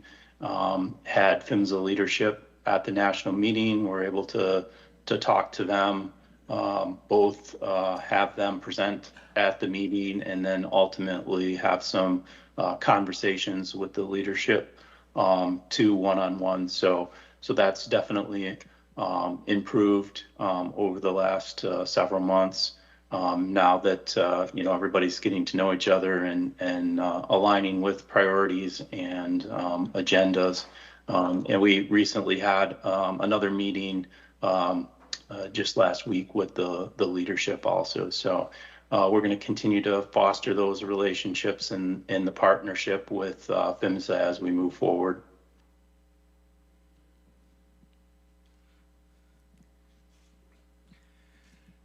So I have a specific question about the role that DOJ may or may not have played at PHMSA. I had a very brief 30-second conversation with Alan already about this and his colleague, but just a little bit more detail. And I just need to preface that I'm influenced by my brother. My brother was the #1 non-political appointee at Centers for Medicare and Medicaid. So that's Obamacare. Big target. DOJ came in, and he had a great relationship with the folks in Trump 1. This time, he had a great relationship with the political appointees, but when DOJ came in, it was not right-sizing. It was devastating. And I realize that's a much larger agency. PHMSA is much smaller, but I'm just curious about how productive that relationship or unproductive that relationship was, whether they seem to want to care about what your agency was all about, what safety, or was it just, you know, cut, cut, cut? Any guidance on that would be appreciated. Well, earlier this year, I was actually transitioning away from PHMSA as, you know, the administration was winding up. And, but I can say generally, I think, you know, one, the agency is relatively small and lean. And I would say that I think, you know, I have friends there, I have colleagues, I mean, just an incredible group. And I think people that have you know, looked at the agency are impressed with the mission. I mean, it's truly the most important agency in the federal government you never heard of. And I think, you know, it was lean. I think the agency did a good job of probably justifying what they do. So I don't see a huge impact having happened at the agency by that effort. That, you know, is really designed, you know, it's brought in for, you know, the whole of government. There was I don't really have a comment one way or another on that, but it's brought in to improve efficiency. That was the intent.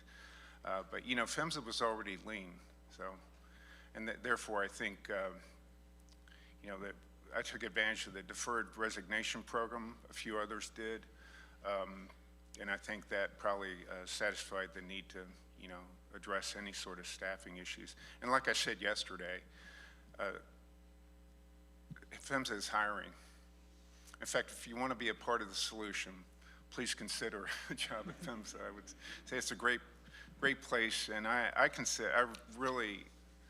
would have never been able to do what I did had I not joined PHMSA back in 2006. I mean, I was in a gas company, worked for different gas companies for 24 years, but when I joined PHMSA, I was shipped off to Alaska, and I never would have done that at a local distribution company. Now, I'm grateful for that experience too, because it gave me a lot of background for what I did at PHMSA. But you know, it's just a great group of professionals, and I think members of the public can take comfort in the fact that there's still a lot of really good people there.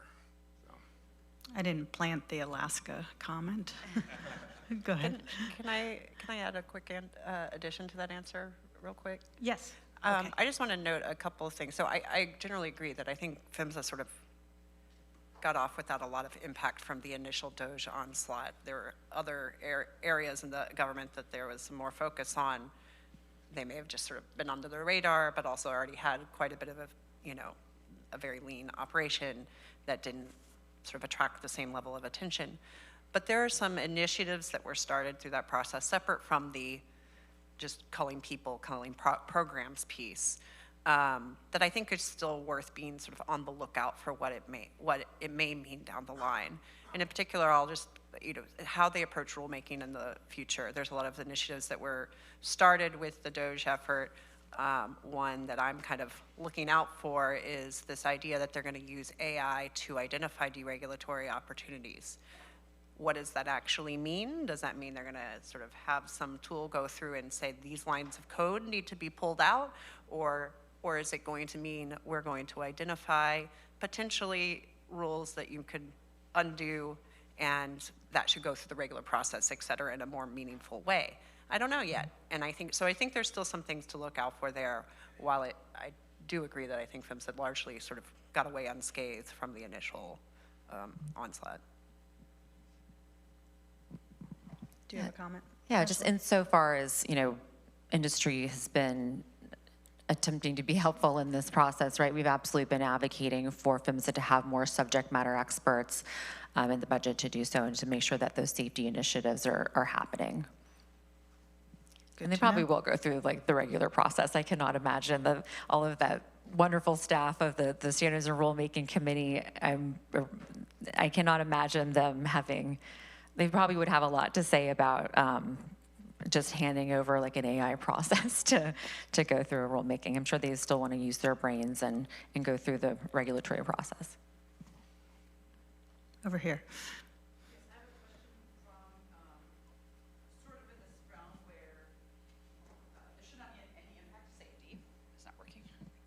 Okay, so coming from the realm that we're all in this place of there should be now no impact to public safety, but from the public perspective, and while we wait for some of the mandated rules to go through, now there's these advanced notices of proposed rulemakings. I'm just curious if you have any thoughts on the burden of those proposed rulemakings to the public to try to keep up and to make comments on those, and also the burden that it places on the states when we're looking to, Colorado might be able to do this, and Colorado might be able to put in the advanced leak detection rules, but that's a burden to many states. It's a burden to the residents living there, and it also creates a patchwork of regulations, which is so often what the industry does not like. So I'd love to hear some thoughts on that. Ashlyn? Yeah, no, thanks for that. As somebody who's had to go through the Federal Register and respond to all of those, it has been quite a lot. I hope they don't do a big deluge again if anyone's listening. It is a lot. It's a lot of burden. I understand that on everyone to kind of go through those. I think, too, it's been still an opportunity that everyone should still be commenting on, even if it's not to the level of like your own expertise or perfection, right? It still provides an opportunity for the public to comment. And as someone who was on the standards and rulemaking team, we look at every single comment, right? We read it. And even if it's, we have an understanding, or when I was there, we had an understanding that, the public wasn't going to have access to the same resources as they do on the industry side. So they would still take that comment into consideration and weigh it very seriously. And maybe Dave, you can talk about how the deluge affects the states. Yeah, I would say very similar comments. It's a lot. Definitely states are, communicating, talking about the rules and potential changes and, what impacts states. And yes, there is definitely differences from state to state, acknowledging that. But there's certainly discussion between the states about best paths forward. And then also in addition to that, during those discussions, we look to each other to see what others have done in certain situations and try to, work on the past of other states and the benefits of other states and their work, and certainly use their rules to help, develop and, pass additional rules in our states as we see necessary. So certainly it's easier collectively as an organization, and so that's why we typically, as NAPSR, file comments collectively. And then any state that has any specific issues, they're also welcome to, file their own comments. But agree with the other comments. It is a lot of work to be looking at and staying on top of all of the regulatory activity. And from a public interest group perspective, I think this is a big concern for us, and one of the things that larger groups like ours are really trying to make sure that we're tracking as much as we can so that some perspective is in there, whether or not all the individuals who would normally engage would be able to do so. But even for us, that's hard. And there's a couple, there's things, so we're picking and choosing what we are able to comment on. Some of the AMPRM, so for the LNG facilities rule has been brought up a couple of times. That it also allows us an opportunity to kind of see what the agency's thinking a little bit. While there's some good, the basic standards update and getting up to date with, current sort of industry practice is a good thing there. It also sort of illuminated some potential concerns around where they're going with the rulemaking that, we can now move forward with thinking about how to respond to. That AMPRM did not reflect what the statutory mandate says. It was sort of had a very narrow focus. So I think we will have new opportunities because they are, in some of these cases, doing AMPRMs. If people didn't get involved in that round, they'll have another opportunity to do so. But hopefully enough of us have engaged to provide some additional thought to the agency as they're moving forward and raise issues that may otherwise have been missed. I just wanted to also put a plug in for the Pipeline Safety Trust as a good clearinghouse for the public that may find looking at the Federal Register daunting, but the Pipeline Safety Trust does an incredible job of keeping track of every breath PHMSA takes. So it's a good resource using their website. And also there's a dialogue between the agency and the trust on occasion. So, feel free to lean on them. I'm sure Bill doesn't mind me saying that. Well, we'll end with that. And thanks so much to the presenters and to the audience for your good questions. And we have a break and coming back at 11.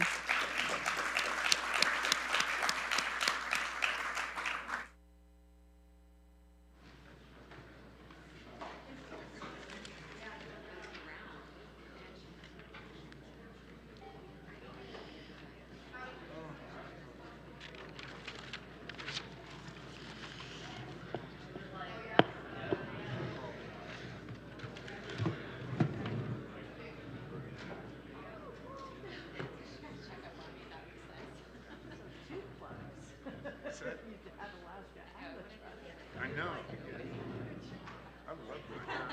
But it was back during BP spills. Yeah. 2006. Yeah. So I was a gas guy. But I was up there with our PHMSA staff, John Storm. Oh, thank you. He is. He is. There's about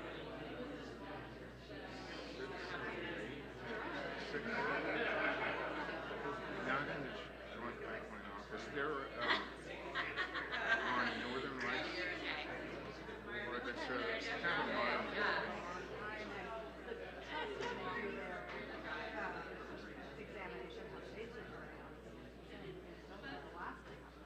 Yeah. And so we've been having conversations about how to frame it, and that question came up yesterday. You can look at the, even though the org chart's not updated, you can pull that up and see. Got the numbers there. Yeah, I really wasn't trying to there. I mean, I was actually there last November. Oh, yeah? And took some people. Yeah, well, I've been wanting to go. I wanted to take some new people up there. And Linda, I don't think, had really been up to it or slow.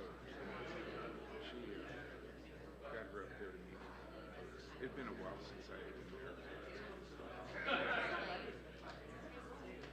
Yeah. Oh, cool. Yeah, we'll have coffee. Really? Talk about Yeah. our respective roles. Sure. Yeah, he's come back to speak to our leadership group. The whole thing moved, didn't it? I miss him. Yeah. How's this? He's such a great guy. Is this all right? He does a good job with his. No? You don't need to have the American flag, but that's okay. Either way. Does that work? That's good. I'd like that. He's overlooking us. We're good?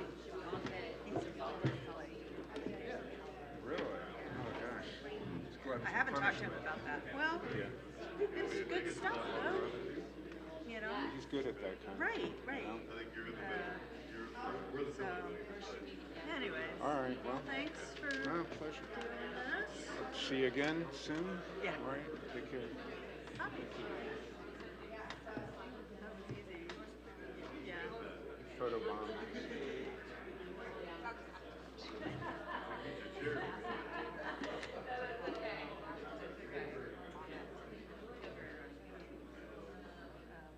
I hope you got some good info.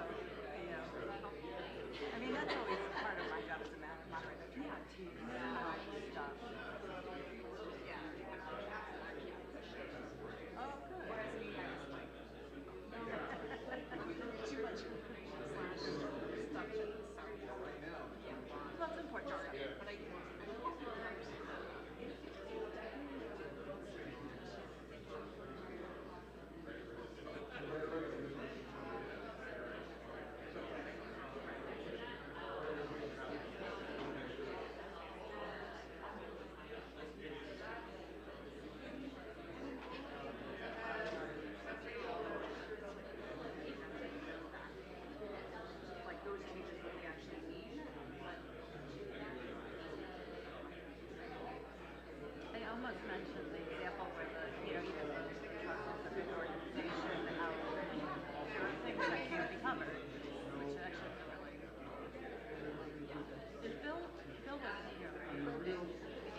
that may be a good thing for him to say as a closing comment, given that this is, yeah, right, because one of the things that is happening is they're minimizing the, you know, like safety limits in the truck, or whatever, you know, how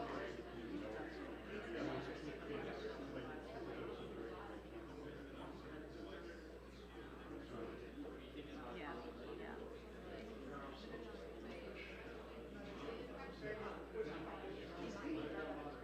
I wonder if it's non-intentional, but intentional. So whatever we think is affecting our work, and, you know, so that might be, you want to talk to you? Good, thanks.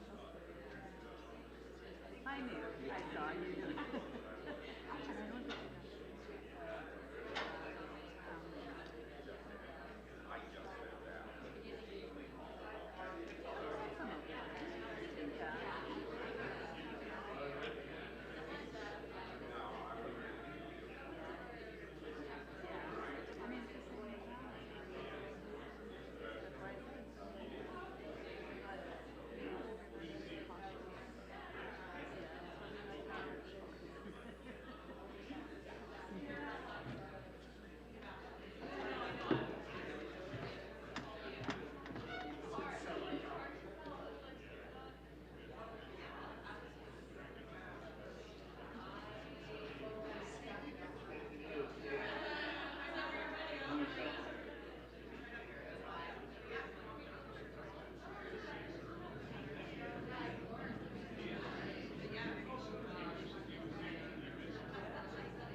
Hello, thank you for attending my talk today.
Okay, welcome back, everybody. Everybody wants to grab a seat. We've got 2 sessions left, and this is a shorter one.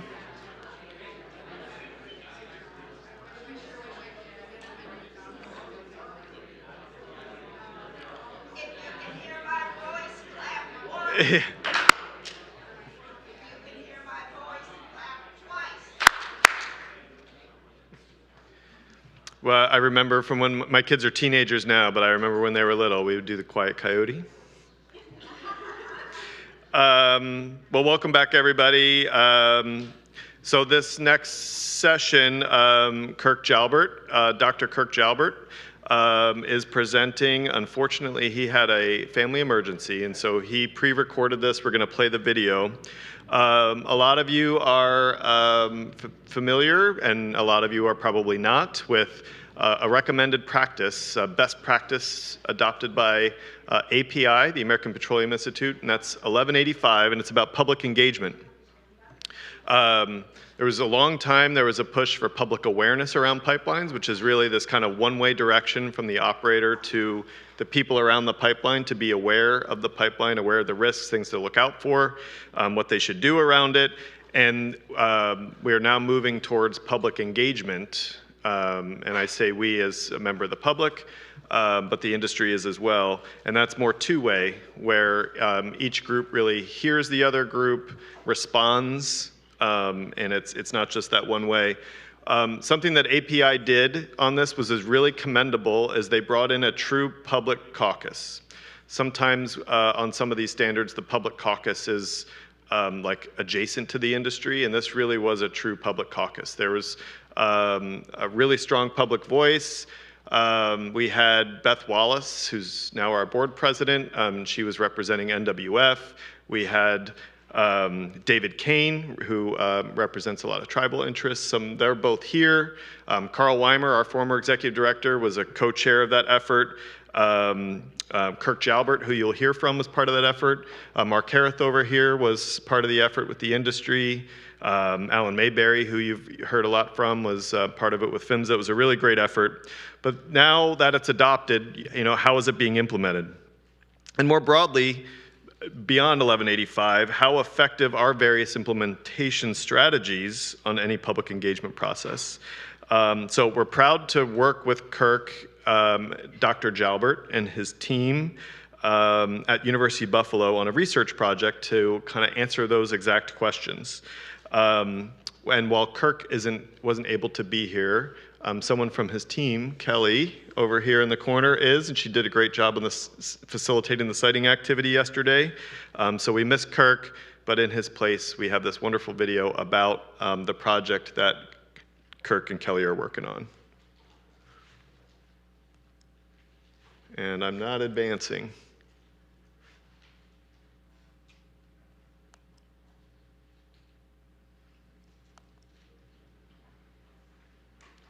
Are you guys on it, or should I keep hitting the button? You got it. Okay, thanks.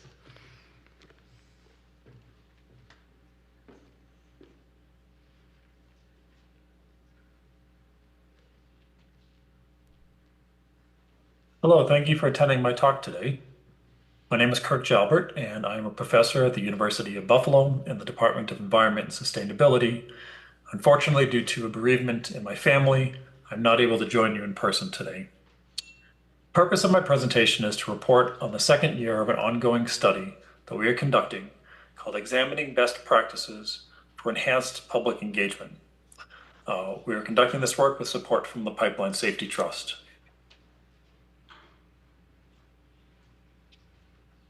The study asks a few fundamental questions, such as how, when, and why are operators engaging with the public? How do these vary depending on a community's demographics and resources, the size and capabilities of the operator, the life cycle stage of the pipeline, and different jurisdictional requirements? These are questions we're asking in the context as well of Recommended Practice 1185, or Enhanced Public Engagement, which was adopted last year by the American Petroleum Institute and its members. The overall purpose of the study is to understand different perspectives on meaningful engagement, discover best practices, and identify gaps in engagement practices, and ultimately to inform RP 1185, its implementation, and future iterations. What we are not trying to accomplish here is to point fingers at any individual operator or critique the merits of any particular project. For those of you who attended the conference last year, you may recall our presenting on phase 1 of the project, which was the work of identifying potential case study pipelines, conducting permit reviews, doing GIS analysis, and developing our data collection methods. Here you can see the 20 case study projects that we are currently working with. 13 of these are FERC permitted, and the remaining 7 are state permitted. These are the 20 that resulted from our extensive analysis of over 150 different pipeline projects. Today we'll be covering work that was done in phase 2 over the past year to launch our surveys of landowners, of first responders, and of schools, and in conducting interviews with operators, regulators, and consultants working on public engagement projects. Let's begin with the surveys. In the past year, we developed a survey instrument for landowners near case study pipelines, a second survey for emergency responders, and a third survey for staff of public and private schools. These surveys have 2 functions. First, they assist us in our own data collection efforts, and they also are meant to be demonstrative of techniques that operators may also use. Similar to how operators may regularly evaluate the success of their RP 1162 public awareness programs, we suggest that these instruments that we are producing can be used by operators in developing their own RP 1185 related assessments to answer questions such as how does one actually measure improvements in public engagement. Let's take a closer look at the landowner survey, which took the form of a mailed letter that included a web link and a QR code to take the survey online. Landowners were incentivized by receiving a $5 Amazon digital gift card for participating. To identify landowners, GIS datasets were created for all parcels that 1, intersected or within 20 feet of a pipeline, 2, were beyond 20 feet but within a quarter mile of one of the case study pipelines, or 3, were between a quarter mile and a half a mile of the pipeline. For compressor stations that are part of these projects, distance thresholds were set at 1, intersecting or within 20 feet, 2, between 20 feet and half a mile, and 3, between half a mile and 1 mile. We also then classified case study projects based on the number of parcels associated with a pipeline or the compressor project. Large projects were those that had 3,500 or more parcels. Medium projects were 1,000 to 3,500 parcels, and small projects were under 1,000 parcels. Using GIS Python scripts, sampling thresholds were established to select about 4,500 total properties across all projects. You can see in this table calculations for the percentage of landowners in each category that were selected from the total potential population. Now, this 4,500 number was set mainly as the ceiling for what we had the resources for our incentive of those $5 digital gift cards within our budget. Now, the landowner survey was loosely based on a prior survey that I had conducted in 2018 of landowners that had been deciding whether or not to sign right-of-way easements. We took some of those questions, and we also referenced the public awareness program effective research surveys, which is the paper survey used by operators to measure the effectiveness of their RP 1162 public awareness programs. And on top of this, we added a variety of other questions related to engagement specifically. And the final version of the survey included up to 40 questions depending on the circumstances of the landowner. And these themes explored things such as pipeline awareness, their interactions with operators, the quality of the engagement with that operator, their beliefs on what success looks like with engagement, as well as broader attitudes about pipelines and the industry and participation in general. The landowner survey was mailed, we mailed 2/3 of the 4,332 surveys at the end of September, and the remaining of those will be mailed out really in the next couple of weeks. In addition to locating landowners near our case study pipelines, we also sought to identify emergency responders in a separate survey. This included fire stations and EMT units within proximity thresholds of our case study pipelines. To determine which stations were relevant to the project, we developed a series of GIS scripts to calculate distance-based roadway travel times. We utilized expected response times for urban, suburban, and rural units as determined by the National Fire Protection Association and compared these to regional population densities. In total, we identified 555 fire stations and 73 EMT stations within driving distance thresholds of our case study projects. Similar to the landowner survey, the emergency responder survey built on themes from the paper survey, in addition to a survey conducted by the Pipeline Association for Public Awareness in 2018. And again, we expanded these to be able to account for engagement-related questions. The final version of this survey included up to 48 questions depending on the circumstances of the unit. And themes explored here included the situational awareness of the first responder unit related to pipelines, their interactions with operators, again, their experience with engagement and participation activities, their sense of preparedness and gaps of preparedness based on their experienced engagement, as well as what success looks like in their sense of readiness. We are also preparing a third survey presently, which would be directed at the staff of public and private schools located within the buffers of our case study projects, largely because schools have become a fairly important asset within these areas that communities are concerned about. So let's step back for a minute and talk about response rates. So there's a high degree of uncertainty about the expected response rates on these surveys. Typically, responses to pipeline-related public awareness surveys tend to be quite low. The 2018 survey of emergency responders that I had mentioned that was conducted by the Pipeline Association for Public Awareness had a response rate of about 1.85%. API's paper surveys tend to run a bit higher at about 2.8%. Now, for RP 1162 compliance, PHMSA has no actual prescribed rate of response, but instead allows flexibility depending on the size of the operator. Here, for instance, is a table published by the API in 2016 with suggested numbers for different audiences for larger and smaller operators. And this is also based on different delivery methods of the surveys, mail and telephone, for instance. So as of this week, we've received 100 responses to the landowner survey. This gets us to a return rate of about 3% on that survey, and we have a few more coming in each day. So this already puts us on par with the standard of industry deployed survey response rates. We expect this rate to go up higher. Our goal would be somewhere around 5%.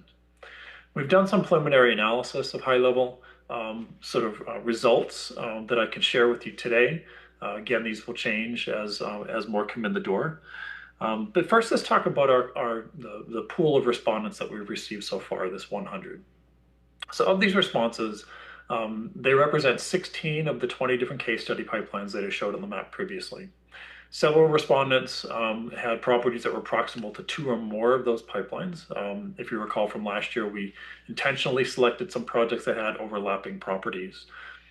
Most respondents said that the property in question was their primary residence, that they had owned for more than 10 years. Our respondents were mostly between the ages of 55 and 75, predominantly white non-Hispanic, with at least a high school degree for their education. And they were fairly evenly spread across the political spectrum, with an even mix of opinions as well about pipelines and how they provided economic and energy stability benefits, as well as mixed opinions about their impacts to things like property, environment, and safety. So it's a fairly balanced mix of respondents. Their level of self-reported knowledge of transmission pipelines varied, with only about 17% reporting being very or extremely informed about transmission pipelines.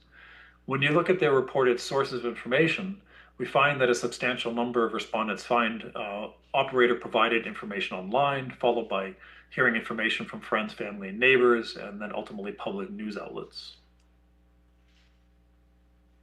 25% reported having had directly interacted with an operator. In a follow-up question, we asked about the topic of those interactions, and most pertain to right-of-way access, surveying, or construction-related activities. However, 45% said that their interactions pertained to some form of direct information request. When asked about their experiences interacting with these operators, respondents reported a generally high level of satisfaction with the results. 30% of respondents participated in some public engagement type event that involved an operator, such as a public hearing, an open house, or a project site visit.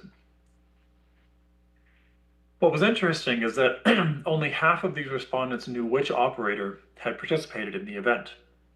For those who did not report participating in any event, their primary reason was not being aware that these opportunities existed in their community. Similarly, 50% of respondents had interacted with some communication resource provided by an operator, such as brochures, flyers, and fact sheets. But of these, nearly half of respondents were not aware of which operator they pertained to.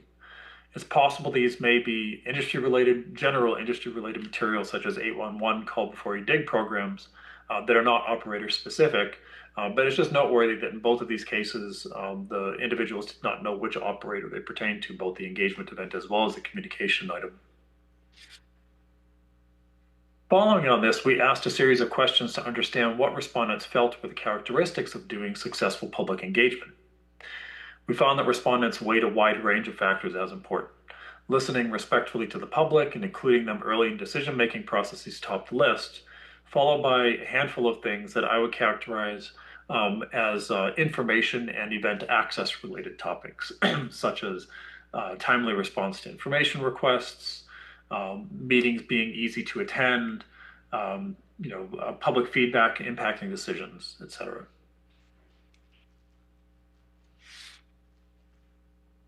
What's interesting here is that when we asked what methods of engagement were viewed as most effective, more formal large events such as open houses and public hearings were seen as most valuable over events that might afford more personal encounters such as workshops, advisory panels, and focus groups. I was surprised by this. Similarly, more conventional communication channels such as brochures, flyers, fact sheets, and emails and text messages were seen as more effective for encouraging engagement over things like virtual project tours, tools, and virtual project tours and interactive mapping tools. One of the more interesting findings here was the very low value associated with telephone calls. I think this is relevant given that a significant amount of programs that are built around public awareness, such as RP 1162 programs, are done by phone, as well as the evaluation programs. The success of those public awareness programs are done by phone. So, as these prior slides suggest, respondents are interacting with operators in different ways, and in those interactions, they seem to be expressing some general satisfaction. However, with other questions, we find that respondents want more avenues for information and engagement. In a final set of questions, we found that more than 80% of participants still felt that they had little or no opportunity to meaningfully participate in decision-making related to pipelines in their community. And nearly 80% stated they would be very or somewhat likely to participate if more opportunities were provided. These findings mirror sentiments found in a separate question where 71% of respondents strongly agreed with the statement that people should have a meaningful say about pipelines in their community. Now, as RP 1185 goes into full implementation in the coming years and months, these findings provide some important goalposts for operators. Now, the final aspect of the work of this past year has involved interviewing individuals within regulatory agencies, pipeline operators, and industry consultants that work on public engagement. The purpose of these interviews is to examine how different stakeholders understand effective and meaningful engagement, and the function of RP 1185 in forwarding these goals. Now, admittedly, this has been very challenging work given the significant staff changes that we've seen within federal agencies.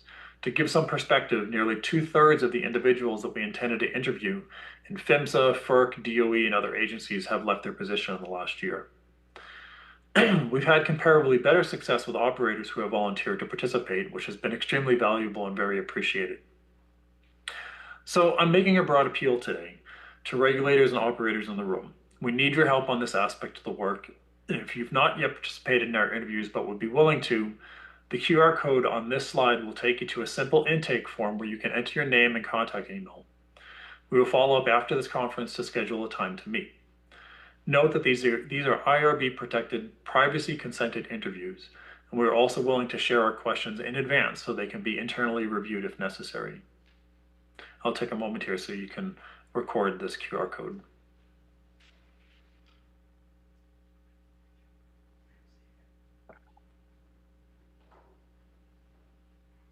Now note, in the coming year, we will begin additional interviews with state and tribal regulators, local officials, NGOs, and community organizations as we move into regional case studies, which we'll talk about next. So over the coming months, we will continue to deploy our landowner survey, the first responder survey, and soon the school survey. Should note the first responder survey just went out this week. Additionally, we're going to continue our interviews with operators and federal regulators. Now, a new phase of the study will begin as well. Based on the response rates on the different surveys related to different projects, we will begin to identify locations for regional case studies. This will involve conducting focus groups with respondents and interviews with those state and local officials as well as organizations that are working in those regions. We also intend to share our data collection protocols, these surveys in particular, with operators, since I do believe that they can serve as a foundation for their 1185 implementation evaluation programs. Finally, towards the end of next year, we'll be in a position to report some of the final results of the survey and interviews, as well as some of the initial findings from the regional case studies, which we look forward to sharing with you at next year's conference. So I want to thank you for your time today. I'd like to again acknowledge our support, our funders and the Pipeline Safety Trust, as well as my doctoral research assistant on the project, Kelly Walker. Thank you.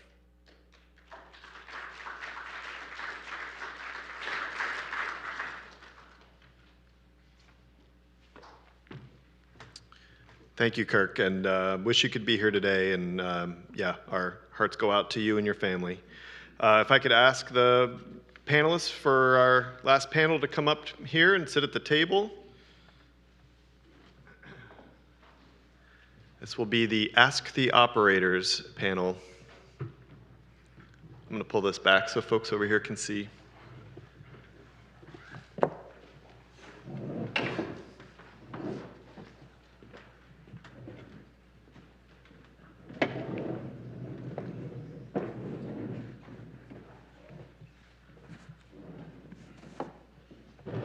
Okay, welcome everybody. Can you hear me okay? Okay. I'm going to go in alphabetical order here by last name, so that's going to start at the far end here. We have Ryan Martin, who's a supervisor for pipeline regulatory programs with Phillips 66, and he's representing hazardous liquid pipelines and gas gathering. We have Letty Quesada, who's the Director of Compliance and Pipeline Risk Management at Southern Company Gas, representing distribution. And we have Chris Warner, Senior Director of Gas Transmission Engineering for PG&E. So yeah, before we get started, a little background. We've closed out most of our recent conferences with this panel that we call Ask the Operators. We've had different panelists, but really the same idea. This was an idea from Andy Drake, who a lot of you know in the room. He said, why don't you put up a bunch of operators on the panel and just kind of make them accountable to the public and answer questions, and appreciate you all being willing to do that. The first year we did it, we have kind of different themes each year, and the first year was really focusing on integrity management and if it was working. Another time we looked at data, what's the data telling us about progress on pipeline safety, and we're following the theme of the conference today on deregulation, can we maintain safety? I think Gary laid out a really good framework yesterday on the reason for why this is the theme for the conference and this panel. We've had several executive orders, mandating deregulation. We've had several advanced notice of proposed rulemakings from PHMSA that focused on decreasing regulatory burden without much mention of safety. And I know something that came up in the last panel on deregulation, that I'm not sure got talked about enough, was the overwhelming nature of the number of the regulatory, of those rulemakings on an organization such as ours being so small, not being able to respond to them all, and having to really pick and choose which ones we're able to respond to. But let's start with some introductions here. If we could maybe just start with Ryan. give a brief introduction, a few minutes about who you are and the operator you're representing. And if you could also give, for the members of the public here, a little description of the types of pipeline systems that your operator represents. Sure. Hey, everyone. Thanks. My name is Ryan Martin. I work for Phillips 66. I am a proud dad of 2 young, energetic boys that love baseball. So we have quite a bit of time that's dedicated there, but you know, I guess I would say hobbies include, you know, golfing and traveling when that's an option, but managing their schedule is pretty heavy. So I've been with Phillips 66 for going on 6 years now. So current role is regulatory pipeline programs, and that includes public awareness, operator qualification. We handle a lot of our permitting that keeps us in compliance and really maintains our license to operate. I would also say that I've been active in the industry, chaired the API Public Engagement and Awareness Group, just recently rolled off of that. Sat on the board for Texas 811, sat on the board for the Pipeline Association for Public Awareness. So I've been around the space for quite some time, going on 24 years now. You know, Phillips, our mission is providing energy, improving lives. So it's something that the entire company is focused on. Safety is, you know, top of mind. And as far as our assets, we operate in roughly, it's 18 states, you know, over 50,000 miles of pipe. There's liquid. We do have gas, gas gathering, some liquid gathering. So it's a pretty diverse mix.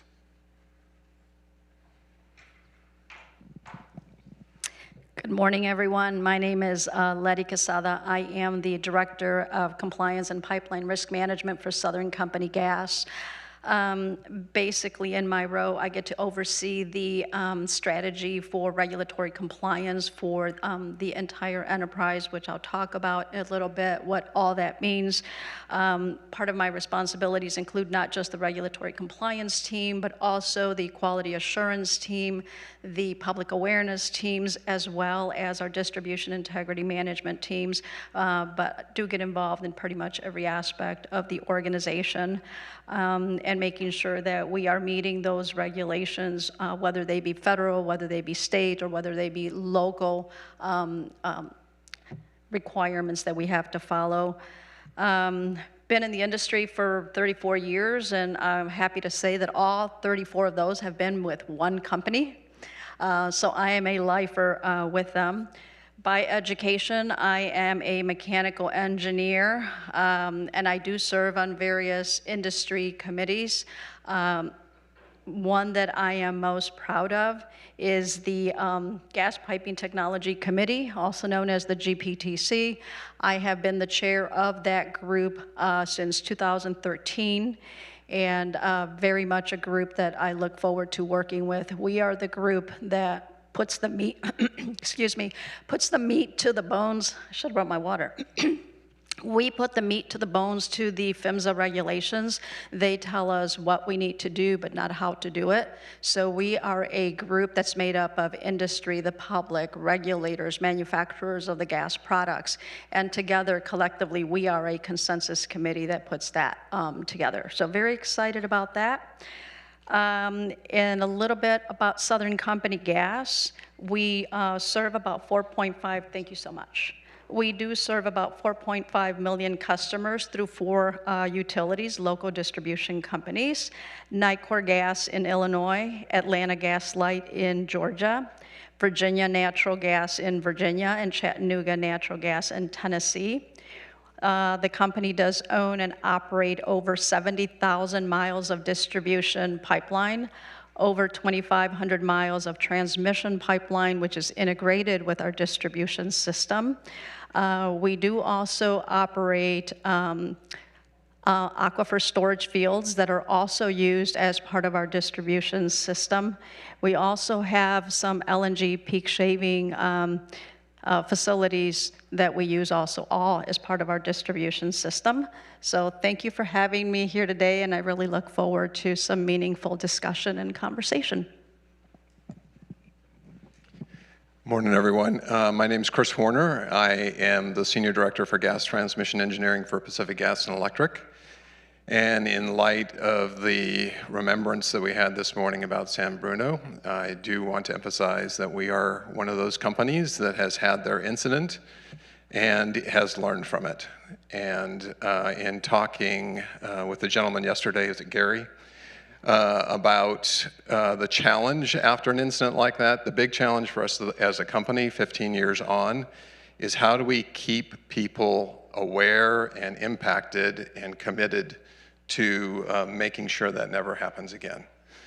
In the last 15 years, more than half the people that are in my department were not here when that happened, and so it is it is the top priority of our team to make sure that new people that come in and the people who are there never forget what happened in San Bruno and the impact that it had to the lives of the people that were around that pipeline at that time. PG&E serves Northern California all the way down to Bakersfield. There's about 35,000 miles of distribution, if I'm remembering distribution correctly. Transmission side, it's about 5,500 miles of gas transmission.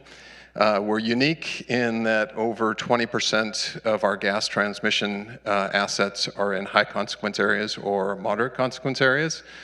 So we really have to keep that focus, and we have to be rigorous in how we manage our transmission pipelines. So the topic of today is really relevant to us because we do fully agree, as do many of my operator partners, that regulation is critical to ensuring a baseline for everyone to follow, and that good operators go above and beyond that baseline based on what they know about the pipelines and the public around those pipelines.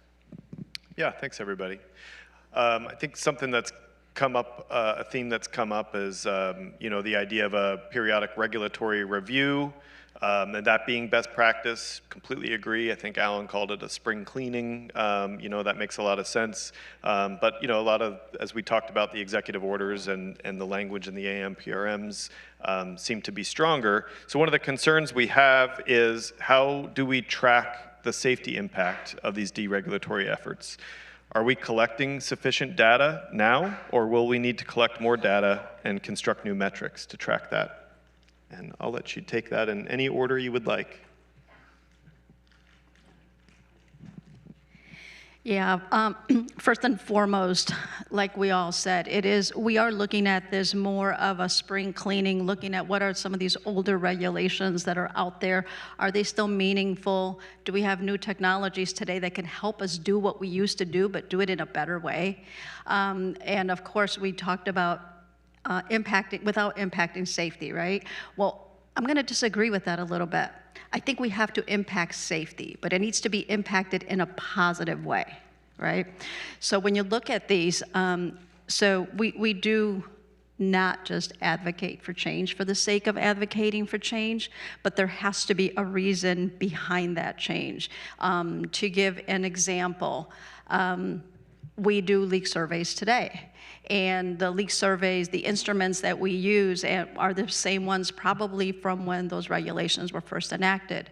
So there's different things out there in the industry now that can help us be more effective in the way we do those, more effective in the way that we identify and classify those leaks. So to go by an old regulation just does not make sense when there's better ways of doing things. And that's what we're really hoping that that this brings to being. And as far as the metrics go, whenever there is something new that you implement, you always have to have metrics. Without metrics, you don't know if you're effective.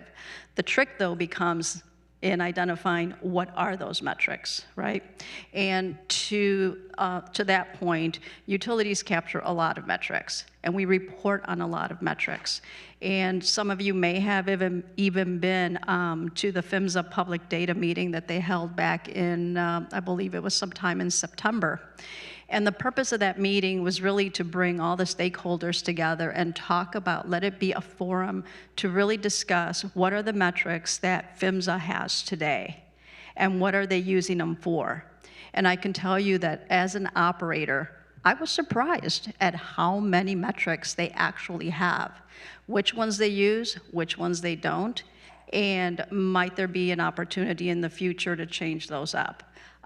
They had a lot of really good breakout sessions, and we all provided our perspectives, and PHMSA went back with the promise that they would be listening to the comments that came back and that feedback, and that they would lead to some potential regulation in the future on what those metrics might look like, even including national metrics for some possible PSMS metrics.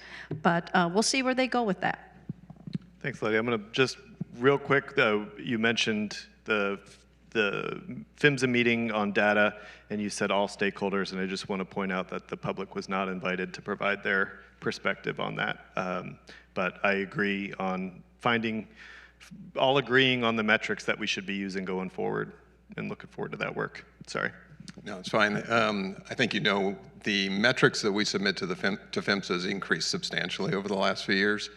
And so at least from my perspective, and I haven't heard from the public, that's something I think that would be beneficial to hear. What other kind of metrics would be beneficial? Maybe Pipeline Safety Trust can help us understand that. So I feel that those metrics, which are quite extensive, give the public a good idea of how much are we assessing, what are we finding, what tools are we using, and then also key things like what anomalies are we finding, how many incidents are we having, and how many safety-related conditions are we addressing that haven't actually become something yet. So I think those metrics are there. The challenge for us as operators is that we have to take it beyond that.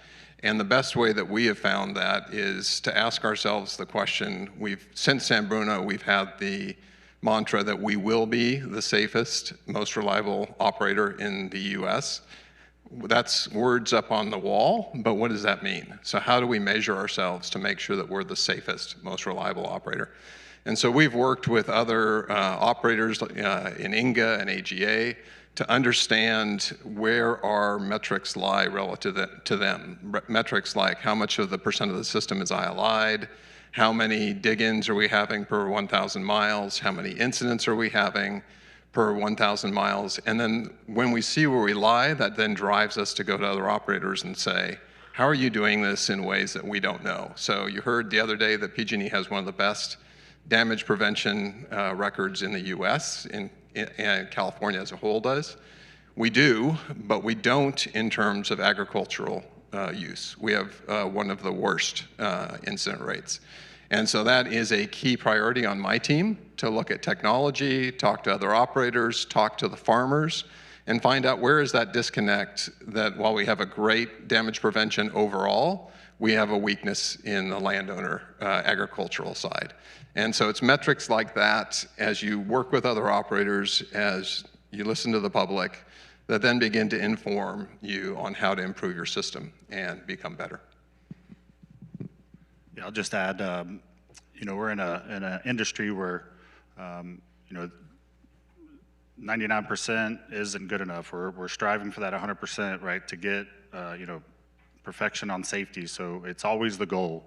And as far as like deregulation, you know, I think we've heard it throughout the conference where we're seeing it as a modernization of the rules. If the rules can continue to focus on risk-based priorities. So from that perspective, when you look at the data that's collected, I think you've heard it up here a couple times already, but there's a lot of data the operators are supplying. So annual reports, through all of our inspections, there's quite a bit of data that gets collected and shared back to the inspectors. So it's not always meaningful to look at maybe a total. So I think there's ways where, and opportunities to drill down a layer or two deeper. There's opportunities to consider, you know, incidents. Maybe it's at a facility or public property. You know, the pipelines are out in the public, so those are certainly important metrics. And then I would say, as far as with industry, API has a data mining team, and the goal for that team is to really look at what metrics are there to provide some, just some different ways to look at that, to help improve safety performance. So I think there's opportunity to collaborate there as well. Let me add one more thing. We're talking about deregulation, and I think the assumption is that operators would like deregulation, less control.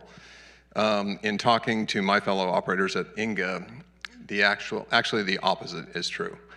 We don't want to see regulations that cycle up and cycle down. So we'd like to have a solid, clear, and consistent regulatory environment, not one that has swings every 4 years. And so the operators that I've talked to don't want any of the rules changed. They just want clarity. And then where there is new technology that can improve safety or improve the way the regulation has, we'd like to see those changes happen. But we don't want to see things deregulated and rules disappear, because we're set up, we're operating with that, and we've seen the benefit from that. Yeah, I appreciate that. I appreciate you saying that.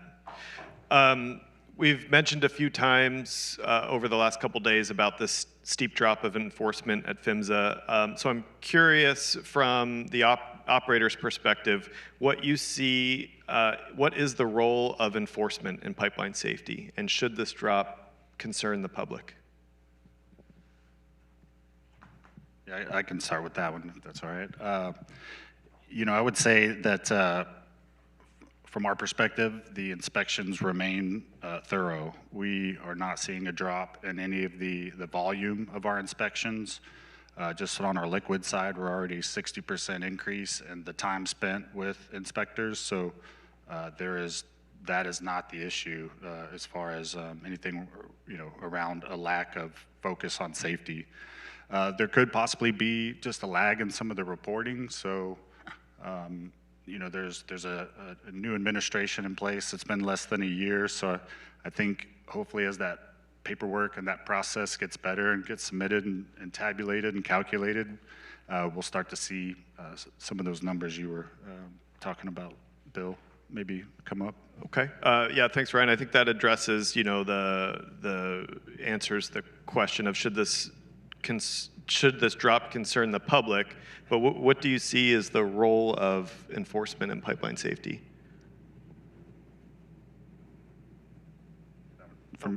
Sure. Go ahead and finish. Yeah. So again, it's not that the enforcement is slowing down. It's specific to, I think, as far as the safety goes, that remains the focus, and that's the goal for these inspections, is to ensure that the operations are safe and that we're doing what's required, and in a lot of cases, doing what we can to go above and beyond in some areas.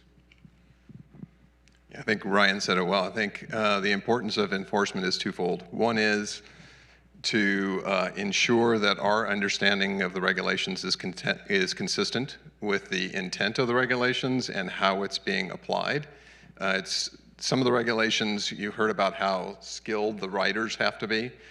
Every time I answer a question about the regulations, I seem to have to go back and read it again and make sure I've got all the nuances of the regulation. And so enforcement is really key for us to learn from our regulators and show them what we're doing, and then getting areas of improvement from them if we're misinterpreting or not applying it the way they expect us to do it. It is really important, though, that be consistent. Like we talked about with deregulation, it really needs to be something that there is a consistent understanding so that we can build and continue to improve. And then that enforcement is the ground floor for safety in operating a pipeline, that we need to be doing much more than just that base level. And then the second aspect of enforcement, in my mind, is unfortunately there have been and probably always will be operators that may or may not perform or try to cut corners around regulations. And I think as enforcement is important to make sure that those bad actors, if there are any out there, are stopped and addressed and called to account for that. And all of us operators don't want those bad actors out there, because it's their incidents that lead to impacts to the industry and our reputation and the trust of us. And I say that well aware that 15 years ago, we were an operator that had an incident. But I will also say at that time, and this goes back to being able to interact with others, we thought we were one of the best operators in the country. And we were proud of the operations that we had at PG&E.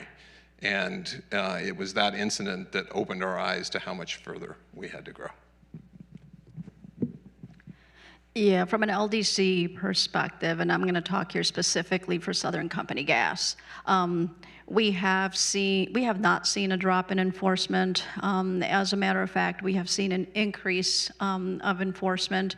One thing that I must say that our state regulators are doing a much better job of getting us the reports on time. And I think it's really important because if you don't know what you need to fix from their eyes, then you're missing that opportunity. One of the things that we are very proud of is that we actually take findings from our commissions along with findings from our internal QA/QCs and findings from our learning reviews that we do, and we incorporate that all in to help us identify areas of improvement. So they play a very important role for us specifically. I also want to mention that from industry perspective, yesterday I took notes from Masood's presentation where he talked about that for local distribution companies, about 80% of those are being inspected by their state partners. So I think that it's definitely very important. However, I think that when it comes to the enforcement, we need to look at the types of issues that that are found. So how you treat, say, if you missed a leak survey by 1 day should really be treated differently than if you're not doing your leak surveys altogether. So scalable when it comes to enforcement and civil penalties, I think needs to be there as well. Yeah, thanks for that, Letty. And I think that's a great point to bring up, that the enforcement data I've been talking about is the federal enforcement data, and so much of pipelines do fall under that state jurisdiction, and so many of the pipelines that are closest to us as the public are under state enforcement and inspection, so that's a great clarification. What safety issue for each of you keeps you up at night, and what's stopping us from fixing it? So this, I think, might ring true for my neighbors here as well. But the one thing for us specifically in the LDCs right now is the broadband deployment initiatives, especially when it comes to the fiber builds. So they are definitely driving a lot of excavation all across the U.S.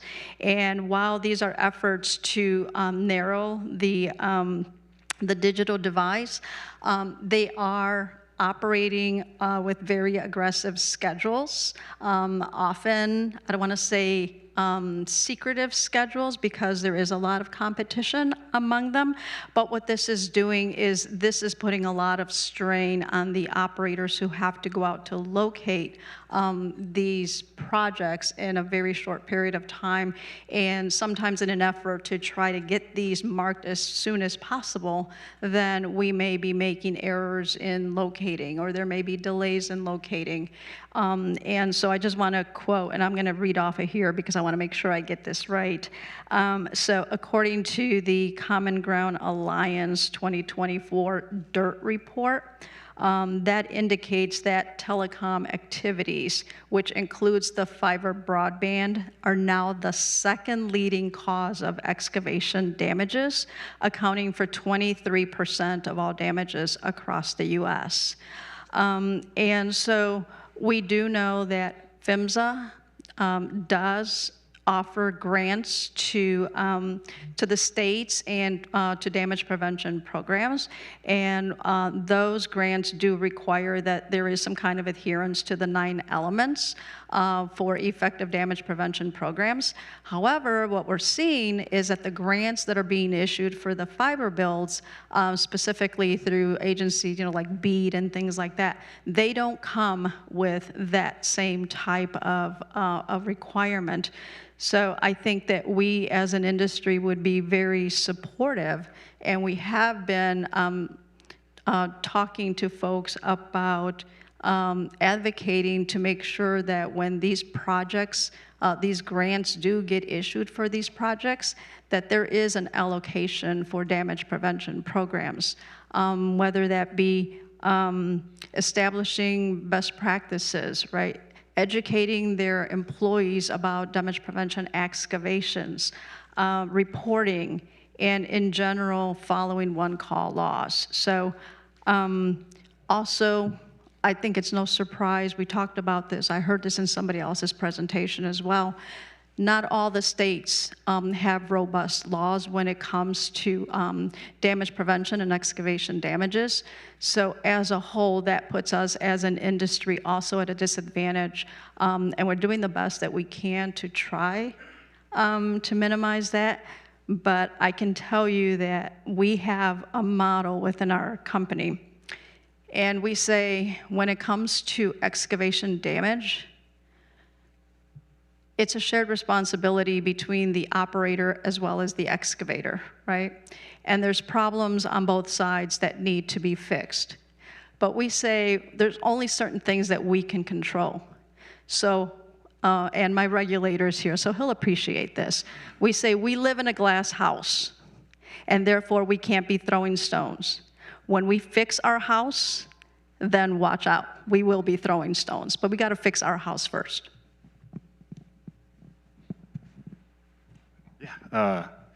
So yeah, before I came here, I told my youngest son, come in and what the topic would be, as far as, and then the opportunity to get to talk.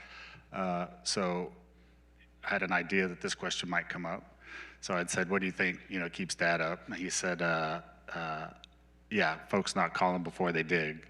So I said, yeah, that's a good point. So, I would say that, safety is top of mind. Unauthorized excavations, it's a top cause of serious incidents. That's what we're seeing in PHMSA's data, CGA.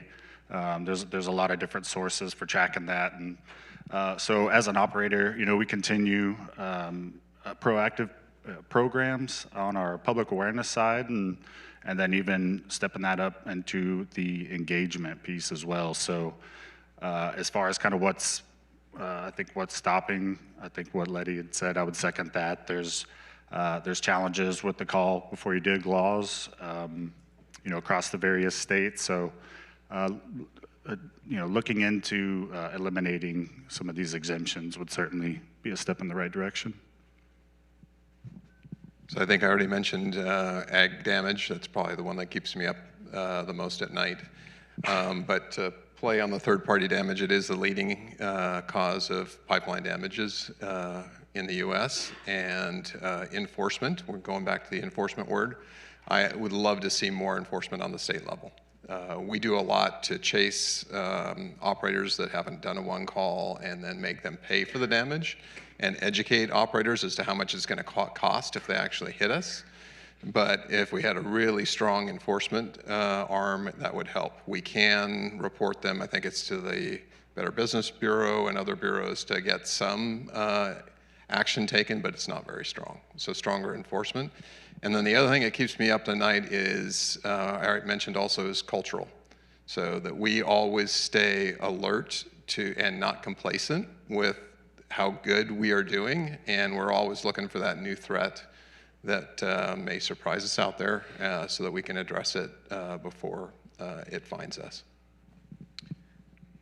Yeah, Chris, and this is a little bit for everybody, but I think especially for you being at PG&E, I would have imagined that what would keep you up at night is another event like San Bruno. and that the possibility of some pipe like that still being in your system. And so I'm surprised to hear that it's ag damage and not something like that. So I think that goes to the confidence I have in the integrity management that we've done within our HCAs and our populated areas. So we've gone from about 10% piggable up to 58% piggable, and that is a large percentage of the large diameter, higher pressures lines that are going through the system. We do have approximately 40, 50 miles that are on the schedule to be made upgradable that have population around them that we want to make sure that we can run a pig through it. So that's how we're addressing that nightmare. And I didn't mention, but I've been in the pipeline industry for almost 40 years now. And so the fact that I've seen the progression of how much we actually know about our pipelines, the fact that I've got an incredible team that's as passionate about keeping the pipeline integrity strong in PG&E system, and executives that actually get it, understand it, fund it, helps me sleep better at night. But I still do worry about the things I can't control, which is that ag damage. How can we control that better? And then the threats and the complacency that could grow over time. Okay, I think we got time for one more question before we open it up to the audience here. Where do you all see opportunities for more cross-stakeholder engagement? You know, I think events like this are exceedingly rare. You know, I think there's a good effort now with 1185 towards public engagement. How can members of the public get more involved and be heard, and how can we all advocate for our own safety? Yeah, I'm happy to take this one. Yeah, so we're really focusing on our public awareness, emergency preparedness, and you know, with both of those, engagement is key. I would say there's a lot of opportunities out there for engagement. So community advisory panels are certainly a good starting point if anybody is looking to engage with the operator in their area. If you have any questions on how to find those, the operator website's a good place, or if you've got a contact with that company, having some dialogue there around community advisory panels. Local emergency planning committees, LEPCs, are another avenue that would get you in the room to really have a conversation with the operator, the response community, to discuss what some of the plans are should there be an emergency. So those vary across the state, but if you've got questions on that, I think your operator should be able to help. We certainly would be happy to help and get you pointed in the direction of some of those resources. You know, we're continuing to explore technology around engagement, some components for GIS mapping, AI sentiment tools to kind of help gauge and understand what the temperature is in certain areas. So, and I would say the last thing would help. Who here has heard of Smokey the Bear? Show our hands. Okay. Yeah. So that was a PSA, a campaign. You know, the government got behind after World War II to help with the forest fires and wildfires. So I think there's a lot of opportunity to get the state and the feds, with industry to kind of fund some really massive campaign that would get the call before you dig message out there and just get it really at the forefront of everyone's mind and the public. That campaign's been successful. It's still going. It's got a 95% roughly awareness as far as when they survey people, as far as what they know about that. So, it's resonated. Thank you.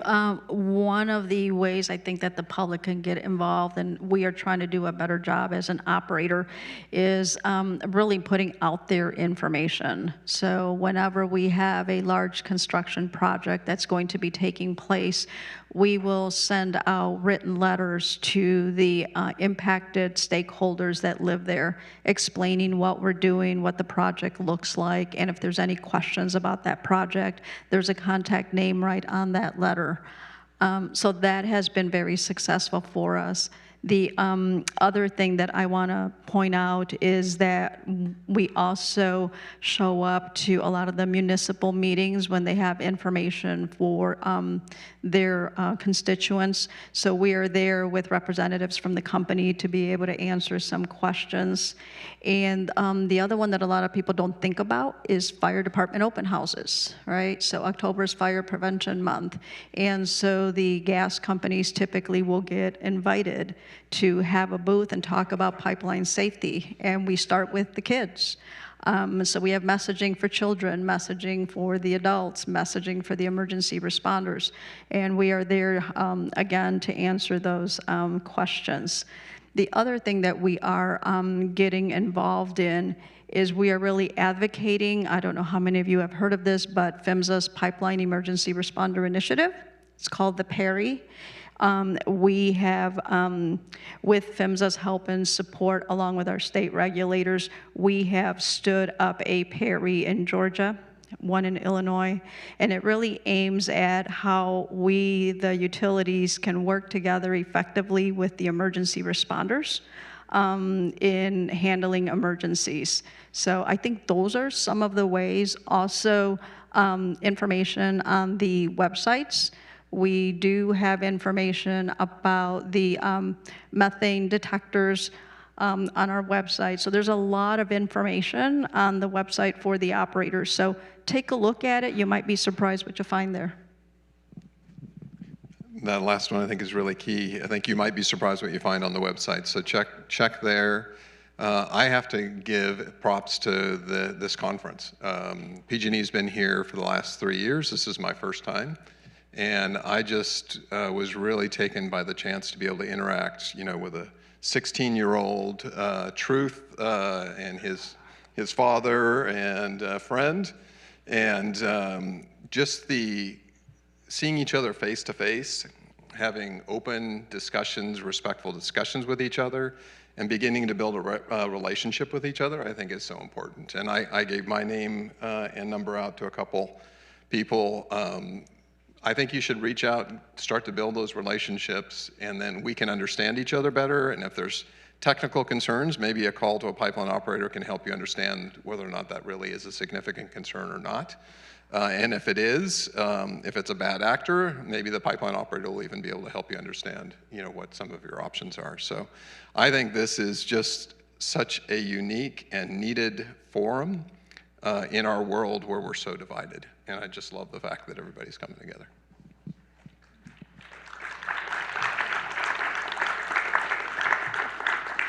A couple of you mentioned the websites. I want to give a quick preview. We're doing, in the spirit of the state program website review that we've been doing for a long time, we are currently working on an operator website review, looking at larger operators and how well their websites align with the values of 1185. So stay tuned for that. With that, we'll start taking questions from the public, or from the audience, excuse me. Do we have mics going around? Yep, okay. Good afternoon. My name is Patricia Garcia Nelson. I am from Greeley, Colorado. I'm also an impacted person by pipelines going through my community. And so I love what I'm hearing. I love, the forethought, but I feel like one thing that's really missing is language justice. In a lot of places, for example, my community, over 40% of people identify as Hispanic Latino. Over 30% of those only speak Spanish at home. In our school district, we have over 80 languages spoken. And so my question for y'all is, what are y'all doing to connect with those community members who don't speak English or Spanish, and oftentimes are customers as well? So one of the things that we do is we look at census data to see the demographics for our service territory, and that helps us to determine what other languages we should be communicating to the public on. Further, we also utilize what we call internally our employee resource groups, and if we see that we need some more engagement, say in a Latino community or in an Asian community, then we lean on those ERGs to be volunteers to help us to go out into those communities and talk to those folks. So we try to speak their language, and like I said, that's why we really leverage our ERGs for that, as well as in our call center. Yeah, I'll echo that. You can imagine California is quite a diverse state. So all our communications come out in multiple languages. It's 8, 10 plus different languages with a number to call that you can actually get a hold of someone who can talk to you in that language and relate to you in that language. So we try to do our best to make sure that someone isn't missing important information because they don't understand the communication. Yeah, and I would just also say that we're a large company, so we've got a diverse culture within our company, so we would certainly rely internally for some support, and then no issue with going for some third-party support, consulting to help us, engage in the public. And a lot of, our material goes out bilingual across the country, and then also we've got a lot of pipeline safety information on our website, and depending on what software or web tool you use, right-click on that, and it would give you the option to translate the website into any language. Looks like Doug's got the microphone over here. Yeah. Hey, thank you for the information that you guys have given to us. Took a lot of notes. Oh, sorry, I better stand up. Doug Krogo, Standing Rock Sioux Tribe. Couple of questions. How do you self-promote fellow operators that are felons, that are bad actors, that currently and continuously and historically have used deregulations to continue operations in areas that they're continuing to have bad communication with states, where states help them, the deregulations, and they don't promote safety. How do good companies help the bad companies and operators? And do you do that? Is that in your preview? Because it's happening a lot, especially in the rural areas that are virgin to pipelines that are now seeing pipeline activity, i.e. tribal territories in the United States. The closest point from A to B is a straight line. That's through the virgin treaty territories I'm talking about, and communities. A lot of these bad actors use state commissions to promote that the bad actors, to continue their conquest of these lands. So, do good operators help bad operators is my question, and can you help educate them, or are they so big that you just can't? I mean, so I guess that's one question, and the last thing is, thank you, Chris, for acknowledging my son.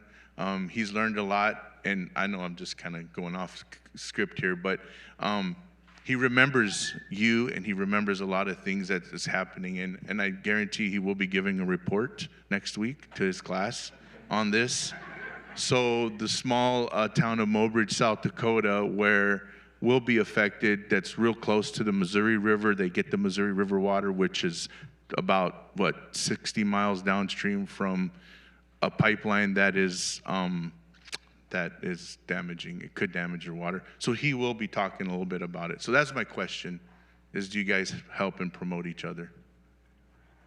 Yeah, Doug, I enjoyed our time yesterday and working with Truth on the siting project. That was, yeah, it was fun, and you know, he brought a lot of energy to that group, and you know, he got up and he was the spokesman for our table on his own.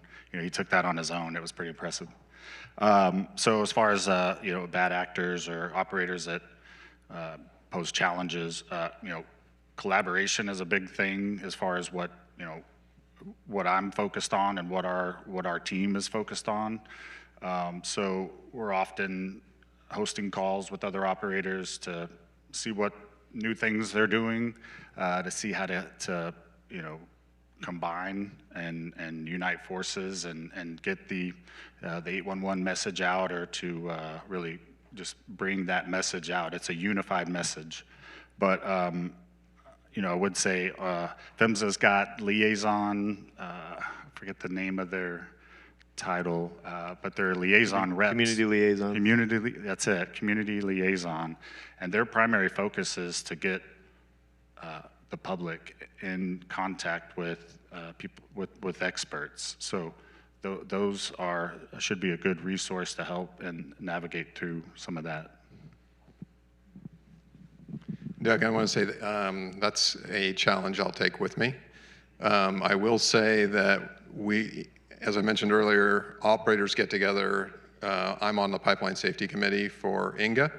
And in that environment, we do a lot of peer pressure or, you know, discussion around what we think we should be doing to be good operators. And so in that environment, we will be pushing back on operators that we don't think are doing enough or should be doing something different, but we don't have any enforcement or any other levers to pull. But I think the important thing I take as an operator is that I have a responsibility to be a part of us as an industry doing better as a whole, and need to speak up and push back when it's not that way. And to add to that as well, the American Gas Association has a very similar program called the AGA peer review, where we talk about best practices and who's doing what. But I think you can bring it down even more to your state level. We have a group called the Utility Compliance Review Group, which is made up primarily of the regulatory compliance teams we invite all of the operators in the state. Obviously, it's a little bit of a challenge to bring some of the smaller operators in to talk about this, but we talk about, you know, how are we interpreting regulations? What does this mean to you? How are you doing that?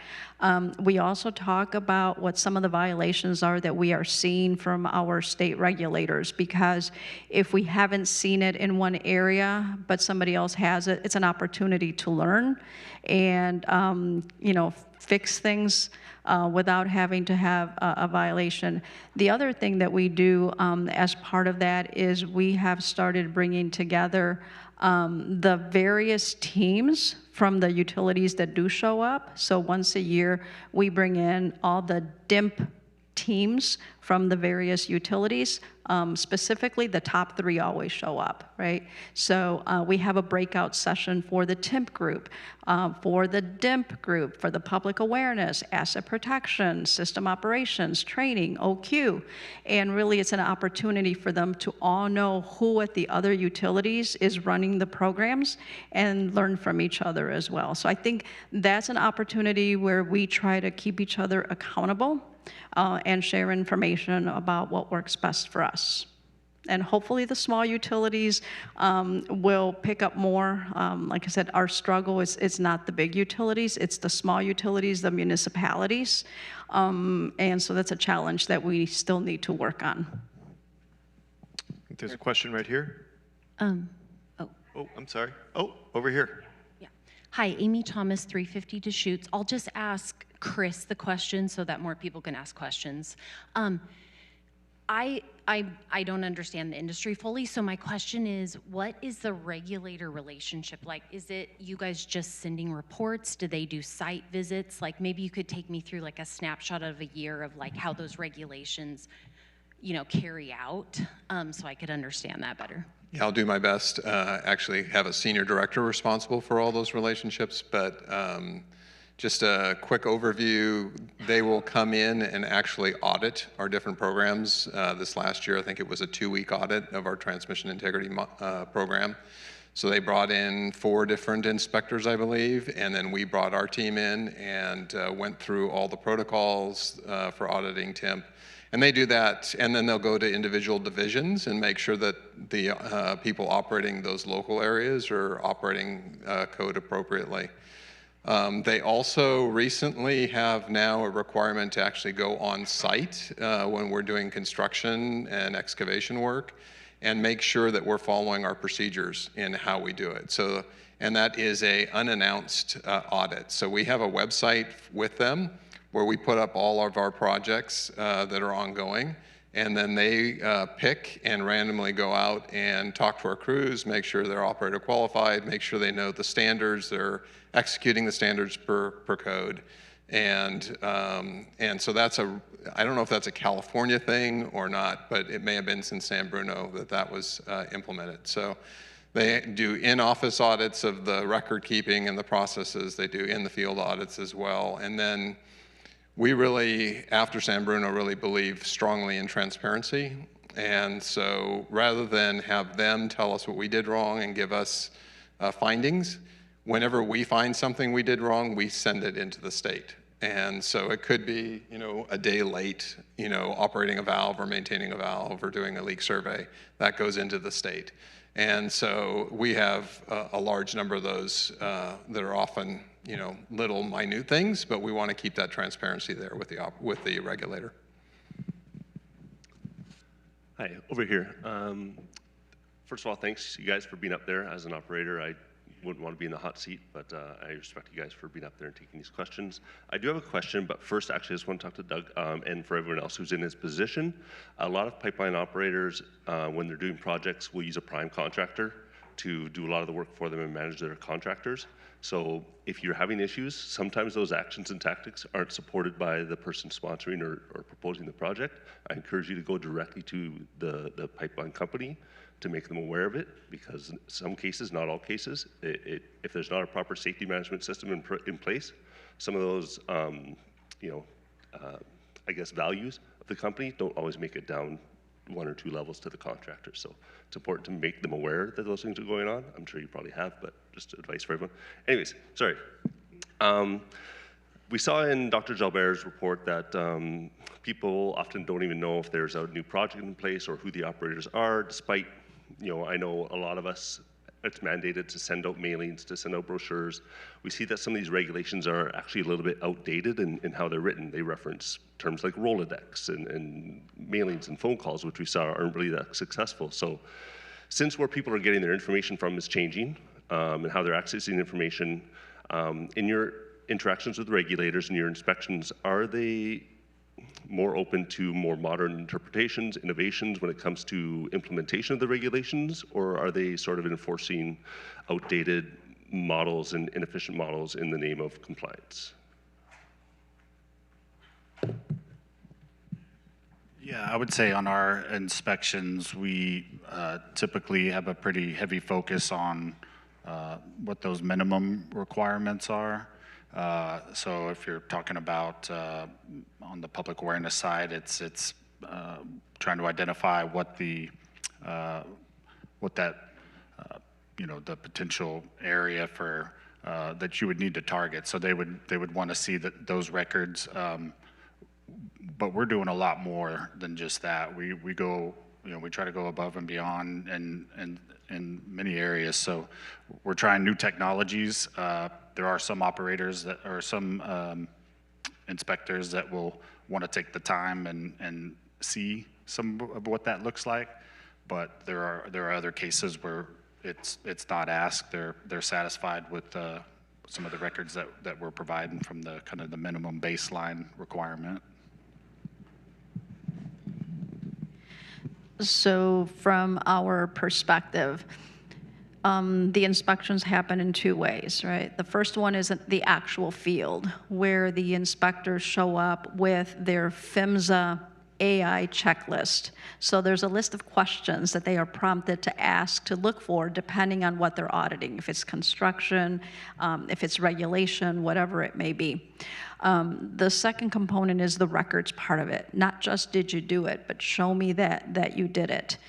And when it comes to new technologies, our company is of the belief that our regulators need to be our partners in evaluating some of these technologies, get their buy-in. So we are of the opinion that as we are thinking of things that we want to do, we reach out to them, let them know what our plans are, let them sit in our meetings if they want to, let them do ride-alongs, meet with the vendors that we are working on with those technologies, and oftentimes it has led to not only them being more educated about these technologies, but then them taking that back to like NAPSR and educating the other state program managers about these technologies that are out there and kind of keep more of an open mind about those. Okay, I know we're running a little over. I think we'll, yeah, I think we need to call it, unfortunately. So thank you so much to the three panelists here. Your willingness to answer questions directly from the public, you know, unfiltered, I think goes a long way to building trust, and we really appreciate it. It's been a really great 2 days for me. I hope you all got a lot out of this. I've made such great connections, you know, some UA folks, United Steelworkers, the Standing Rock crew over here, and the whole South Dakota contingency.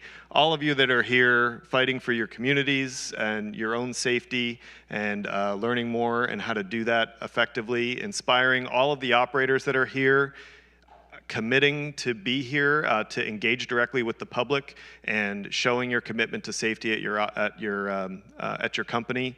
All of you are inspiring. Thank you so much. Hope to see you next year. What's that? I can't see Ryan's socks. Oh, there we go. Okay. Thank you very much. Appreciate it. Everybody travel safe. Thank you.